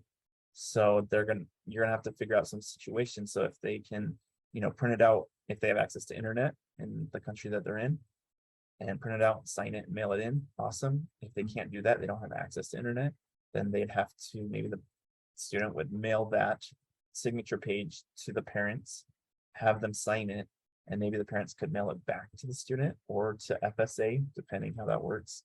It just gets really complicated, and I recommend working with the student best you can in this process. It is very lengthy, but it is worth it. So there's that kind of situation. And please note as well, when we get to the financial portion of the FAFSA we'll talk about, it does not matter who claims the student on their taxes whatsoever. Uncle Joe in New York could claim the student on their taxes. We do not provide any information about Uncle Joe on the FAFSA itself. We only provide information about parents or adopted parents that after age of 13 on the FAFSA. So if the student was adopted, before age 13 on the FAFSA. My bad. Just that one question. Any questions surrounding dependency? I know that was really thick, difficult information. Do you have any questions surrounding that? Xylia's got a whole conversation going on with her team. I love it. Okay. Got an hour and a half or less than an hour and a half. I want to get through all this, so I'm going to move quick. Let's talk about parent demographics portion.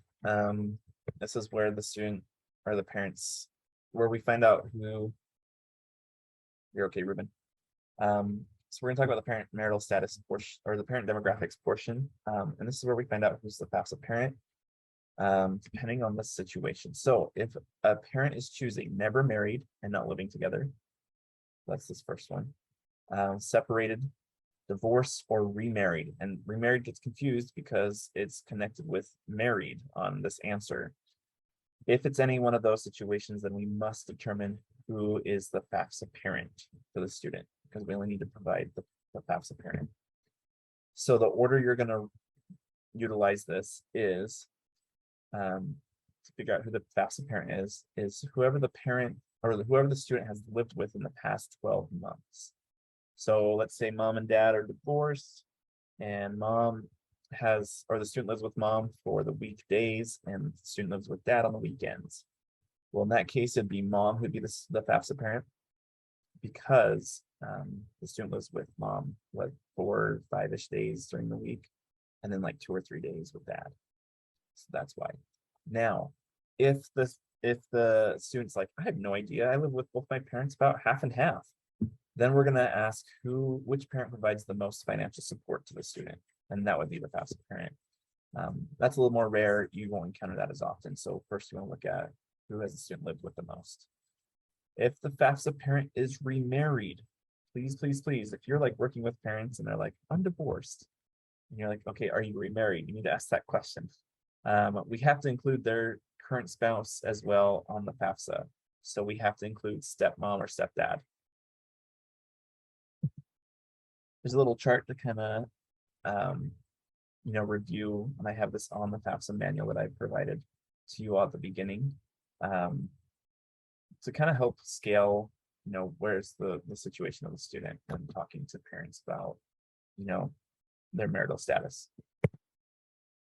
And just a reminder, as this pops up, it's going to ask about the social security number in this portion.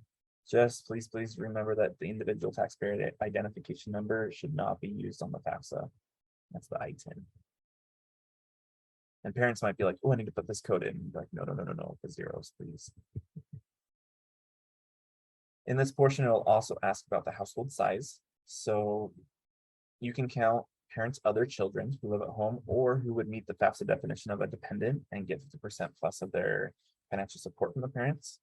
Common examples of that would be, church missionaries, students who are in college who are not at home, but living at college, but are still considered dependent on the FAFSA. They're getting help from mom and dad. We would insert them as the household size.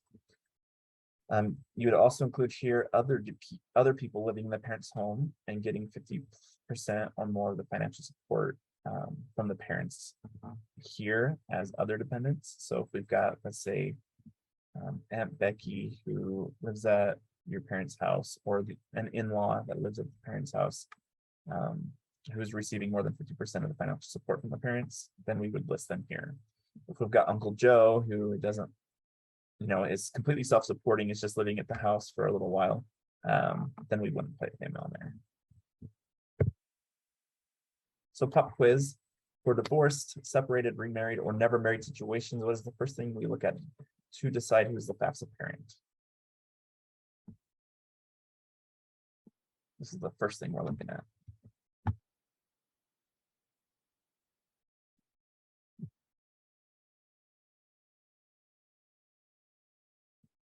A couple more seconds.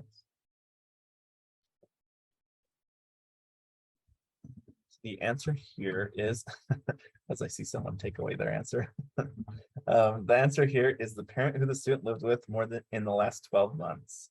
100%. Good job, everybody. With that being said, if the student has lived with both parents about 50% of the time each, then what do we look at to decide who's the FAFSA parent?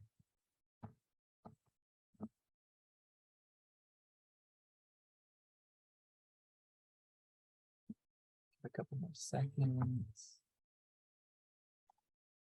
Okay, yep, that's the right answer. Parent who provided more financial support. So first, number one is that 12 months. Okay, parent financials. Just a couple frequently asked questions in this portion. When you start it, it's going to ask about, if the parents have completed a tax form. Excuse me. And then what kind of income tax return did they file? And then what their tax filing status was on it. Not all situations will open this IRS data retrieval tool access. There are situations where the student or the parents wouldn't be able to do this. A common one is, let's say parents file taxes together as married back in 2021, because that's the taxes we'll be using, but they're now since divorced.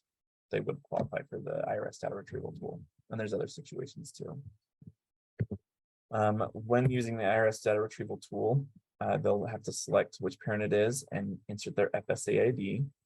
Please note at this point, save the FAFSA. There's a button at the top that says save my FAFSA, because if there's a glitch or an error for some reason as this is being transferred or moving over from the IRS website, if you get kicked out or for some reason it won't load, etc., it'll completely kick you out of the FAFSA as well. So then you have to log back in. So make sure everything's saved before you do all that.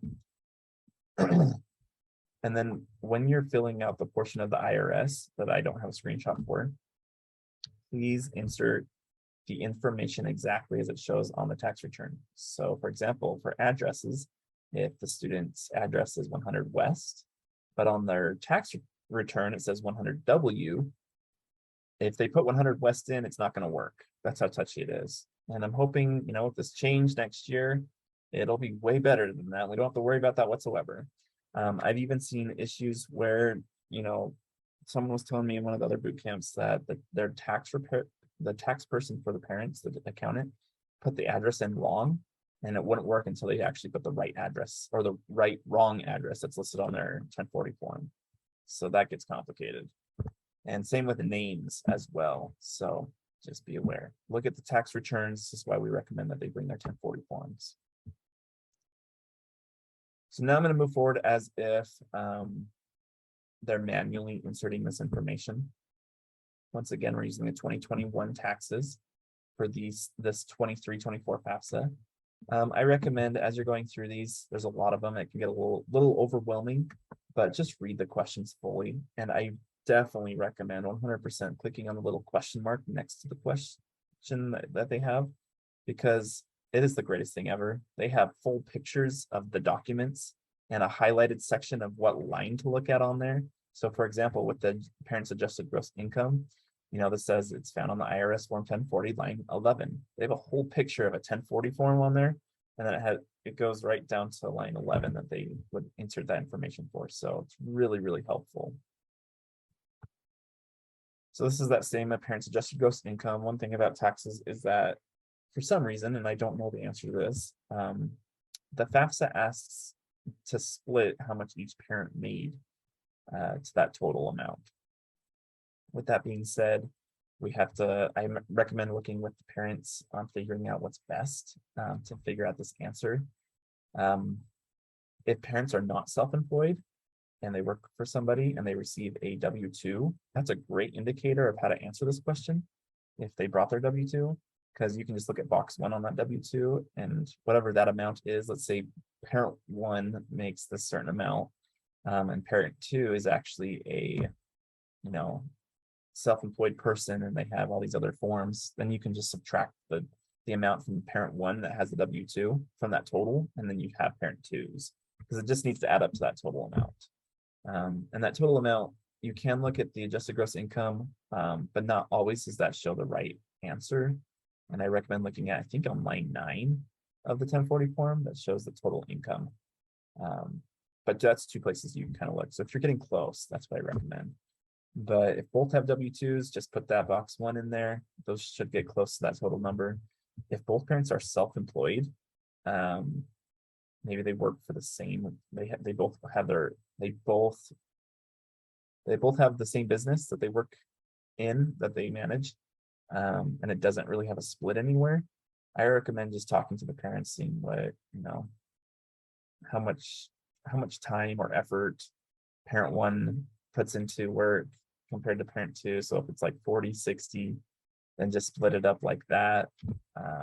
Multiply it by like 40% or 60% and put that information in. Just use your best guesstimate on those type of situations. You can, for parents that are self-employed, they've got a formula on here that you can look at these different documents to try to find the answer. And I recommend checking those out. This isn't exactly how to find the answer.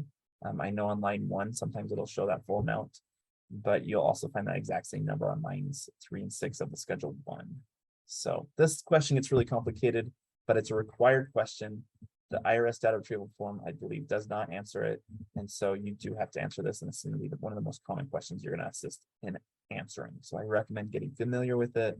Click the question mark to try to figure out how to answer this question to the best of your ability. Any questions? I know that was a lot. We're getting into tax forms, and I understand it's a little daunting. We're not tax professionals. I don't expect you to be tax professionals. Just, give the best effort. And if they have like tax questions, tell them to talk to a tax professional. That's what I would recommend. One of the questions, this is later on under the parent untaxed income. There's one that I do want to highlight just because you'll have to go through each one of these with the parents if that applies to them or not. For example, like child support, and different items like disability, etc., veterans disability. But I do recommend looking at this question because this could be applicable to a lot of students and parents of payments to tax deferred pension and retirement savings plans. This can only be found on W-2 form, and it's very specific on which boxes and what codes are able to use. So not always is this applicable, but I recommend making sure parents try to answer this because they'll need to report that here. And they can use the question mark to find exactly where to find out that information. In addition, there's this other popular question that pops up of other untaxed income not reported, such as workers' comp, disability benefits, etc. Click the question mark to see, because they have a list of all the things you should insert here. The most common things that we see that you should not report is welfare payments, untaxed Social Security benefits, and supplemental security income or supplemental security disability income. That should not be reported here. And then it's going to ask about the parent assets. These listed here are considered assets, so checking accounts, savings accounts, cash, if that's on hand under the mattress, etc. 529s, stocks, bonds outside of retirement, cryptocurrencies, the new, popular thing, real estate outside of the primary residence, businesses that have 100 or more full-time employees, not or more, 100 plus full-time employees. So if the parents have a business with 99 full-time employees, they wouldn't insert that as an asset, only more than that. So 100 plus, and then non-family operated farms are considered assets. Those that are not considered is the primary residence of the family, vehicles they drive, and annual retirement accounts, so 401ks, Roth IRAs, etc. And just know, it'll ask, this question is going to vary between families. It might say, do you want to skip the questions about your parents' assets? It may say, as of today, does the total amount of your parents' assets exceed this certain number? Or it may not even ask this, and you may just be required to answer that information. Just know, if you can skip something, that's a golden ticket to say, yes, go ahead and skip it. I know it might be kind of scary to be like, well, what if they need to? Unless they have some major asset, like they own a whole nother house and they paid it off or something like that, then we definitely want to answer these questions. But if it says, do you want to skip these questions, I would let them know. Unless you have some major amount of stocks or bonds or investments somewhere. Unless you have that, then we don't need to worry about it. So, any questions about the parental information? All the questions on the parent financials is going to be basically an exact mimic onto the student financials. So you're going to see the same questions pop up. The only thing I want you to really highlight on the student one, because this one's usually pretty quick, since most students don't file taxes as a senior, is just let them know for work study if they plan on doing that and they get paid that way. There's a section on the FAFSA that they can insert that amount, and it does not go against them on when it comes to them making money for the next FAFSA season. So that's really nice. That's right there. Okay, sign and submit. Just note there's this pop-up that'll pop up if a student or if a parent puts all zeros in as a social security number. It's going to say the following error has occurred. Please note this is not like verification. They're being selected for verification or anything. This just pops up and FSA will just ask to check for errors. If you click next, then it'll move them forward. The FAFSA also doesn't like if both parents put zeros in for their social. So if they do that, this may pop up 2 times in a row. So they'll see this, they'll click check for errors, and then it'll pop up again. They'll be like, the website's not working. I can't move forward. No, that's not the situation. They just need to click check for errors again for the second parent, and then they can move forward. So then the process of printing the signature page, if both parents or if the parent is undocumented, this is your process. So that little picture at the top, you'll select the parent to provide or the parent signature. Then it's going to ask for the parent's FSA ID. There should be a button to click other options to sign and submit. Then it's going to open a window that says, here's the other options to sign and submit.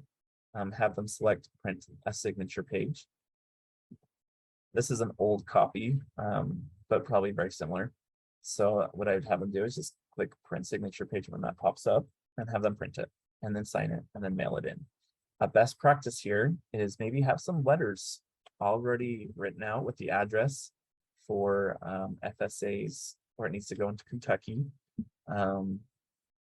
Maybe have stamps ready to go, have these envelopes ready so they can, once you print this out, you can just fold it up after it's signed and put it in. Because some of these parents and families may not know how to send a letter or know the postal service super well. So that's another barrier you can avoid if you assist in that area. The last thing on this portion that I want you all to know, and I put it on a billboard if I could, is at the end of this, after they've signed and submitted, please, please, please click submit my FAFSA form now. Even though that signature hasn't been processed yet, please put submit my FAFSA form now, and here's why. Let's do an example. You fill out this whole FAFSA form, you print out the signature page, you mail it in, but you don't click submit. It takes what, 5 to 10 weeks to get processed, right? Well, the FAFSA only saves for 30 days. So it'll completely erase the entire application. Once the signature page gets to FSA finally, after that 5 to 10 weeks, they'll notice there's no application that goes with the signature and they'll basically become trash. And the student will have to restart all over again with a whole nother 5 to 10 weeks to look forward to. So we want to avoid this 100%. Please, please make sure they click submit my FAFSA form now. Then it'll show the final page. This is a confirmation page. And they'll provide an EFC, which this is not correct because the demo site. It might say if they have Pell eligibility or estimate of a Pell, and same with loans. Everybody should basically see this loans amount. It won't show any other specific items like subsidized loans, work study, etc., because that all comes from the college. So have the student follow up with the college when it comes time for them to receive their offer letter. Oh, and back there's the school button. If there's a parent doing 2 FAFSAs, they can transfer their FAFSA information over to the next one. So if there's like twins in the family, or let's say like one student is in college and the other one is at FAFSA night, they can transfer just about everything over. So it's a lot faster for them. So fun little button right there, don't forget. If the student wants to go back and make a quick correction, they can log back in, and it has these different options below the status of their application. They can add schools. They don't have to sign and submit that, which is really nice. They can just continually add as needed. They can make a correction. And then there's the student aid report. Just know if the signature page isn't for some reason printing, or if there's issues around that, you can actually print out a SAR or student aid report and sign that and mail it in, and that'll count as a signature page. So good as a backup. Okay. Ooh, we are running a little behind. Let's give you like, let's go until 2:35. So I need to change this. So 2:35, let's take a break until then. So get up, stretch, and we'll come back, we'll do some case studies. Okay, everybody, welcome back. I'm going to, so in the chat, I shared with all of you the link to the Google Drive, and this is what it looks like. Let me pull it up. There it is. If you didn't get it, or you are unable to see this, please let me know. But this is where all your resources are. You have the slides right here. We have the case studies, which I'm going to dive into just a little bit for our activity. And then if this is applicable, there's contact hours for this training. The recording will be in here later on, and I'll send that out with a link later. And there's some other cool documents that I've provided that you can find on our YouTube website, but it's there. Let me make sure. I'm going to give you the link as well to find all of our resources that you'll ever need when it comes to the FAFSA. It's on our UC website under the Utah College Application and Financial Aid Resources. I'd bookmark this page if you want to. It's got everything for UCAW, but there's a tab. It should look like this when you log in. But if you scroll down and click on the FAFSA Resources button, it's going to have everything you'll need. We've got the FAFSA Night Coordinator Manual, best practices, everything's in here. So anyways, that was a side note. Let me get back to where I was talking about. Here we go.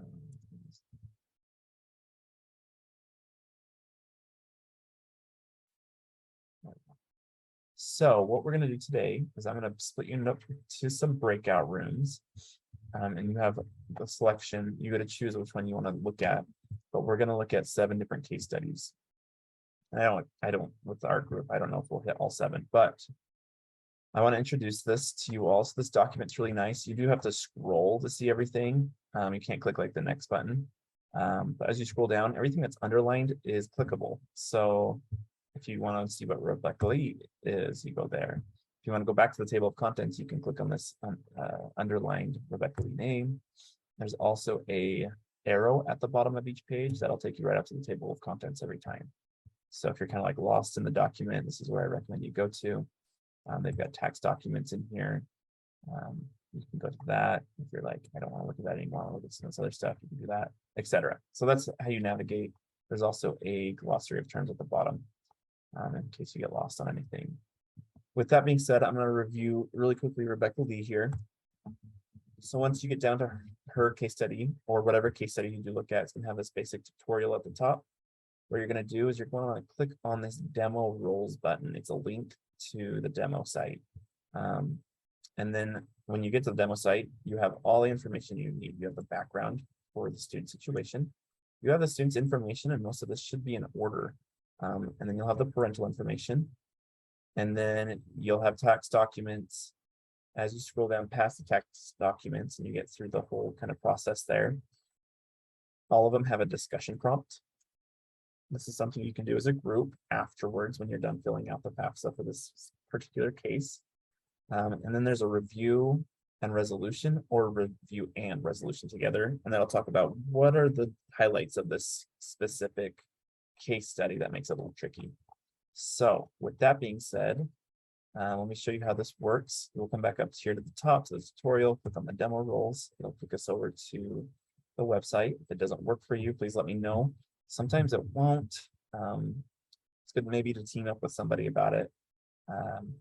But what you're going to want to do, we can't click I'm a student because we don't have an FSA ID login. So you can click I'm a parent or prepare. I'm just going to do prepare, for example, here. And then you'll begin by inserting the student information right here. So we'll just put first name, last name. I'm going to just put Harry Potter here for an example. What is random birthday of 2004 in here? Random social, and I'll get logged in. So then I'll click OK, move forward, accept. And just remember, we're doing the 22-23 FAFSA because that's the only one that shows up. But on the case study, we have 2021 taxes because technically we're practicing the 22 or the 23-24 FAFSA. So all the dates that you're going to be working on here will be a year behind compared to what's being on the case study itself. I'm sorry for that switch up, but just know that that's kind of how it's gonna be. I just repeat myself twice there, sorry. And I have noticed with the tax information for 2021 compared to 2020, there's not a huge major difference, and none of these case studies you'll actually see any difference when it comes to the specific lines. So you should be okay to move forward with that information. Okay, with that being said, I want to introduce our different cases, and then you can select which case study you want to do. So I'm going to open the rooms, don't enter them yet. So there's your breakout rooms. The first one we have Rebecca Lee. The focus is a parent is a business owner and is remarried. This is a basic one. So I recommend if you're kind of new, do a basic. If you want to do a little bit harder one, intermediate's your group. We've got 2 of those. And then I have really advanced ones for those that really want to challenge. The second one is Hector Portillo. No problem, Helen, you're good. This is a student who has a US citizen who has undocumented parents. The third basic one is Amira, this focus is assisting a refugee student. Then we have our intermediate 2. We have Shannon, whose parents filed her taxes incorrectly, or their taxes incorrectly, and they own multiple 529s. And then we have Ezra, who is a student who has a legal guardians or a special circumstance, depending on how far you get through it. And then our advanced ones, we have Jada and Jessica. Jada's parents filed the taxes while married, but are currently separated. And Jessica, her parents receive Social Security disability income and does not file taxes. And one of her parents is undocumented. So let's go from there. So with that being said, go ahead and join the different groups you need to. If you want to work on a case study by yourself, you're welcome to join a room, just so we know that you're in there. But go ahead, you should see at the bottom of your Zoom window an option of breakout rooms. You can click on that and then join any one of those. If you don't see that, click the more button with the 3 dots next to it and find the breakout rooms button, and it should pop up, and then you can join any room. So I know some of you have to go, that's totally fine. After this, we'll do a game, and I'll give you some resources, which I've given you most of them now at this point, but just some more information on the resources. Any questions? You have 25 minutes, so break. Okay, one more second. Okay, welcome back, everyone. We're gonna just take a quick moment to talk about the case studies. I know that wasn't a ton of time, but we're getting close on time, so I want to make sure we have a little extra time here just for some other activities. But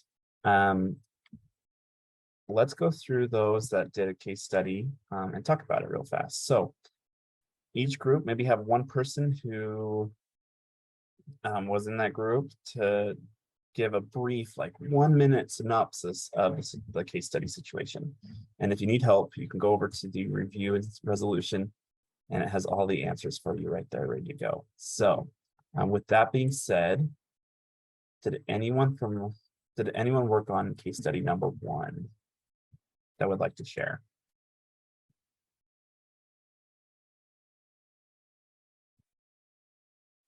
Everyone is on mute, by the way, so.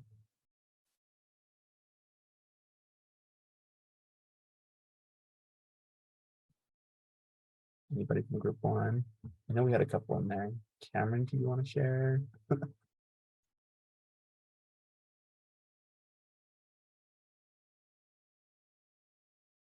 Probably nope. Okay. I recommend anybody and everybody to do case study number 1 just because it goes through a lot of tax documents and is a really good practice if you're kind of newer to that information. So that's a really good one. Let's move over to case study number 2. Anyone like to share about case study number 2?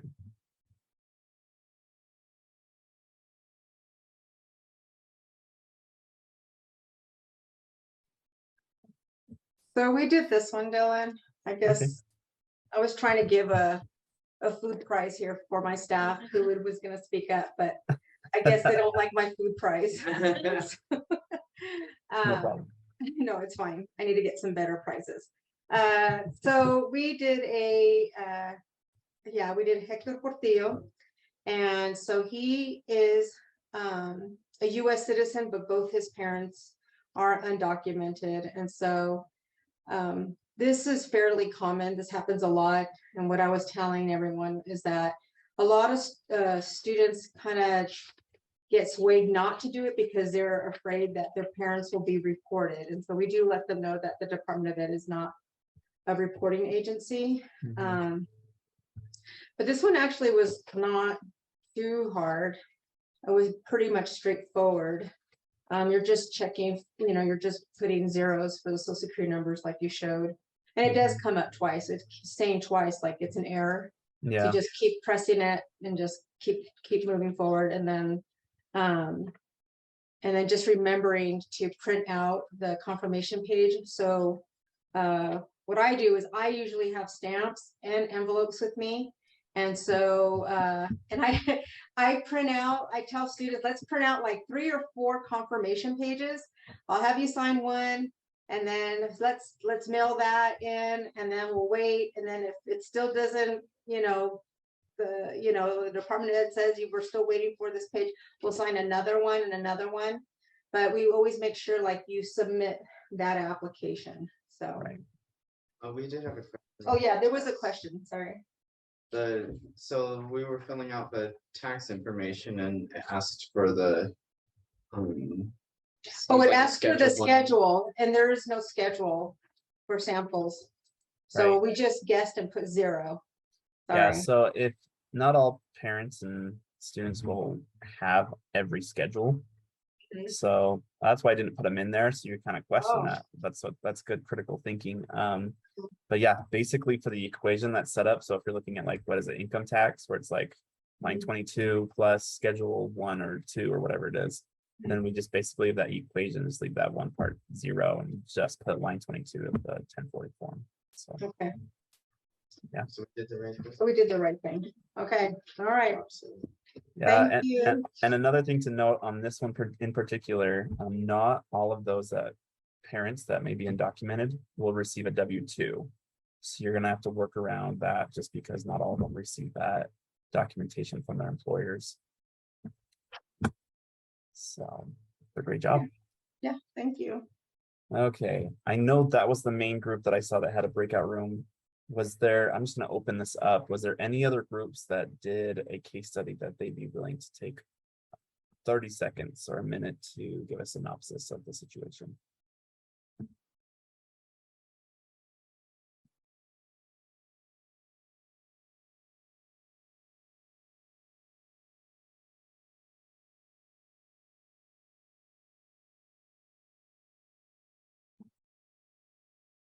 I know Jenny had her team there. Did you all work on a specific one?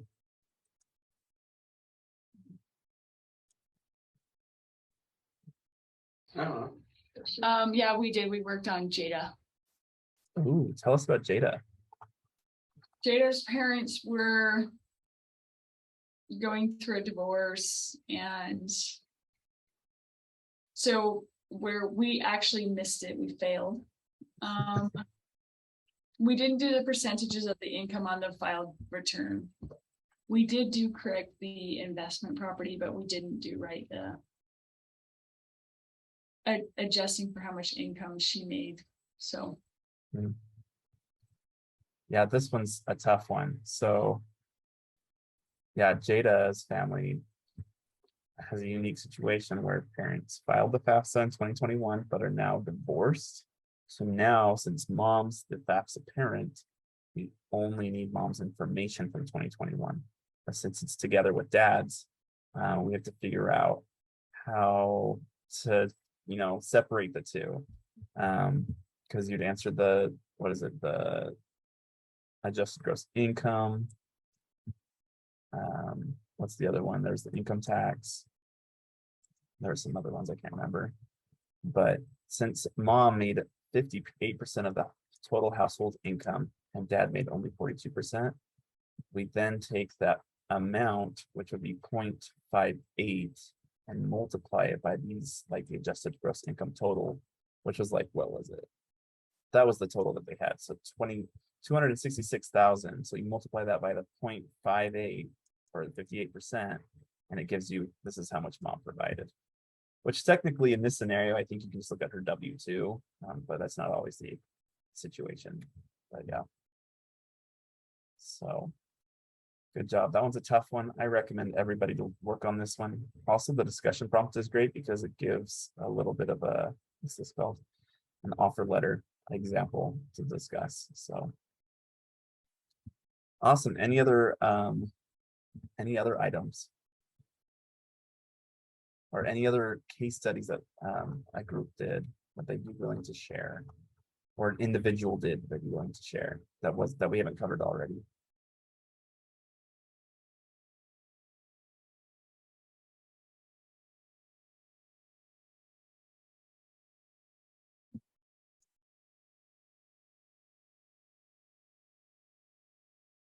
Okay, with that being said, I recommend, I know if you were able to work on one, go back and work on some other ones. They're all very different, and it helps you get comfortable with the FAFSA application and also these special circumstances.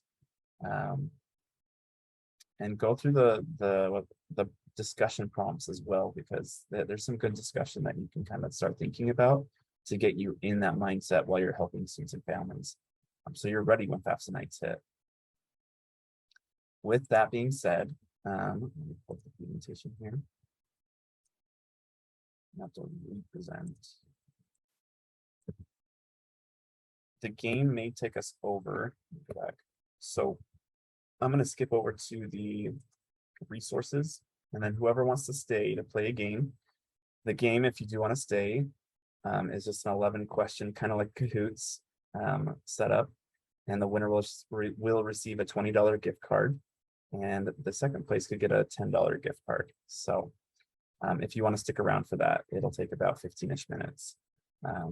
But to give you some resources really quickly, I shared this with you all at the beginning. This is the FAFSA Night Manual. It's got tons of items in there that you can review. Everything from planning an event to what to do during events and how to handle situations. And then individual handouts in English and Spanish. Everything from, paying for college guide isn't on there anymore, but, creating an FSA ID, deferments in here as well, etc. Skip over most of this. Let's go back to the other document I recommend is the FAFSA Night and FAFSA Completion Best Practices. This is great for your school if you're looking for unique ways and ideas to increase your FAFSA completion. This comes from our winners and our contestants of the FAFSA Cup, and we use their different best practices to kind of, explore some of these different ideas. I don't have the link with me immediately, but I'll get that here at the end so you have access to it. But as you go through it, you'll be able to see different quotes from different schools, the date that these, were provided, and etc. And it talks about just some different ideas for you to explore. So there's a lot of different items on there. It's a big document, so feel free to explore those as you wish. When volunteering for FAFSA nights, just make sure you're dressed professionally, you're early if possible. Be a neutral assistant for FAFSA completion, so don't go dissuading students from any particular not-for-profit college or university on their FAFSA. Always ask for permission when looking at individuals, tax information and other information. Provide guidance only as it pertains to the FAFSA. We're not legal for immigration or tax filing professionals, so recommend those to the professionals. And just be careful about sensitive topics we've already talked about, and be courteous about any COVID items if the school is still using masks or other items. Some things that will happen this year, we're going to have the financial aid webinars that are going to come up. We did some great different topics this last year, and I recommend we have a whole playlist on our YouTube with these different videos that you can explore that have some amazing topics. And we have guests from the different institutions that talk about these. So please join. This year we'll have some more starting in November, and we'll talk about some different topics there. You should get an email on that, by the way. Our FAFSA walkthrough video, it should be available at the end of September or October 1st, at least in English. Spanish one might take a little bit to get translated, but should be available, as well as on the Keys to Success app and website. There's a new UCA feature that's going to be on there, and it's going to have the walkthrough videos on there as well. So pretty awesome for our students. I talked about the FAFSA Cup. This application will happen in February to April 15th. This is for the high schools. But if you're working in the high school, you can definitely work on one of these. We're looking for innovative and data-driven strategies for FAFSA completion. Runner-up receives lunch and a trophy, and the winner receives lunch, trophy, and a $1,000 grant. And then, of course, for FAFSA nights, I've provided, the printable materials that has everything you need for hosting an event. When it comes to volunteer coordination, please note that we still need help. So if you can volunteer, that'd be super amazing. Let me grab that link to be able to assist. We've got the most FAFSA events in the state we've ever had. So I really need help. We're at 146, I believe, at this point. FAFSA nights, the max we've ever had is 139 statewide and I think we only have like 2 or 3 duplicates. So those that are hosting like 2 events. So that's like what 142, 43 different FAFSA individual schools that are hosting events. So please, please, please, if you can help us out with those, I would appreciate it. If you've signed up for one, that's awesome. If you have time and the resources to sign up for more, I'd be so very grateful, because we're struggling, especially the week of the 9th through the 12th, because there's a big conference that a lot of our institutions will be attending, the RAMASPA conference. And I just need help. So I'm going to drop that in the chat. This is where you would go to sign up. It also has the link to the volunteer spreadsheet that you can explore to find the different events and when they're happening. I have to make a couple updates on there, so just be aware. I'll make sure if there's any changes if you sign up immediately. And then we have the FAFSA scholarship, and we have 12 winners that will receive a $500 scholarship. And they just get this by attending a FAFSA night, completing the FAFSA by at least May 30th, and fill out our survey that we provide at the event. So push your students towards that. We had 12 winners this last year, and I believe we had 7 of them, maybe 8, that have accepted the award and are using it this fall. So pretty exciting. In addition, every high school should have access to a data steward in the school who is able to get access to their school's FAFSA completion list. Please, if you're working in the schools, contact that person to get access to that. In addition, I don't know how much access Gear Up will have. Reach out to me if you have questions on this, but we have teamed up with USVE to create this FAFSA equity dashboard for the high schools and LEAs here in the state. And it'll show, right here, the completion count, the rate in comparison to the state, as well as the LEA. And then it'll be split up by race, socioeconomic status, English learners, disability status, and gender. So that's all available. And then you can strategize on how to best help your students. I do know that those individual schools, you have to have a login with USVE to get access to that. When it comes to LEAs, those will be open to the public. So a little bit of a drawback, but please reach out if you have any questions. One of the biggest items is my phone number has changed. So please, if you're like in the crunch and you need help at a FAFSA night, you're like, I don't know how to answer this. That's my new phone number. Please call it. I will try to be available in the evenings for our FAFSA nights. I will always be available to answer any questions for sure. Whenever, if I don't answer, leave a voicemail. Usually I work 8 to 5. After that, it's going to depend. If you leave me a voicemail and it's a FAFSA question, I usually try to get to those pretty quick. So please reach out to me. And I don't want to keep you over time. You're very welcome to stay if you want to play the game. If we only have 2 people that stay and play the game, you could be a winner. Just throwing that out there. But you're all welcome to stay or go. But thank you for your time today. I appreciate it. It's so great to be with Gear Up today, and we'll be working together. I know probably for a fact throughout this year. So very excited.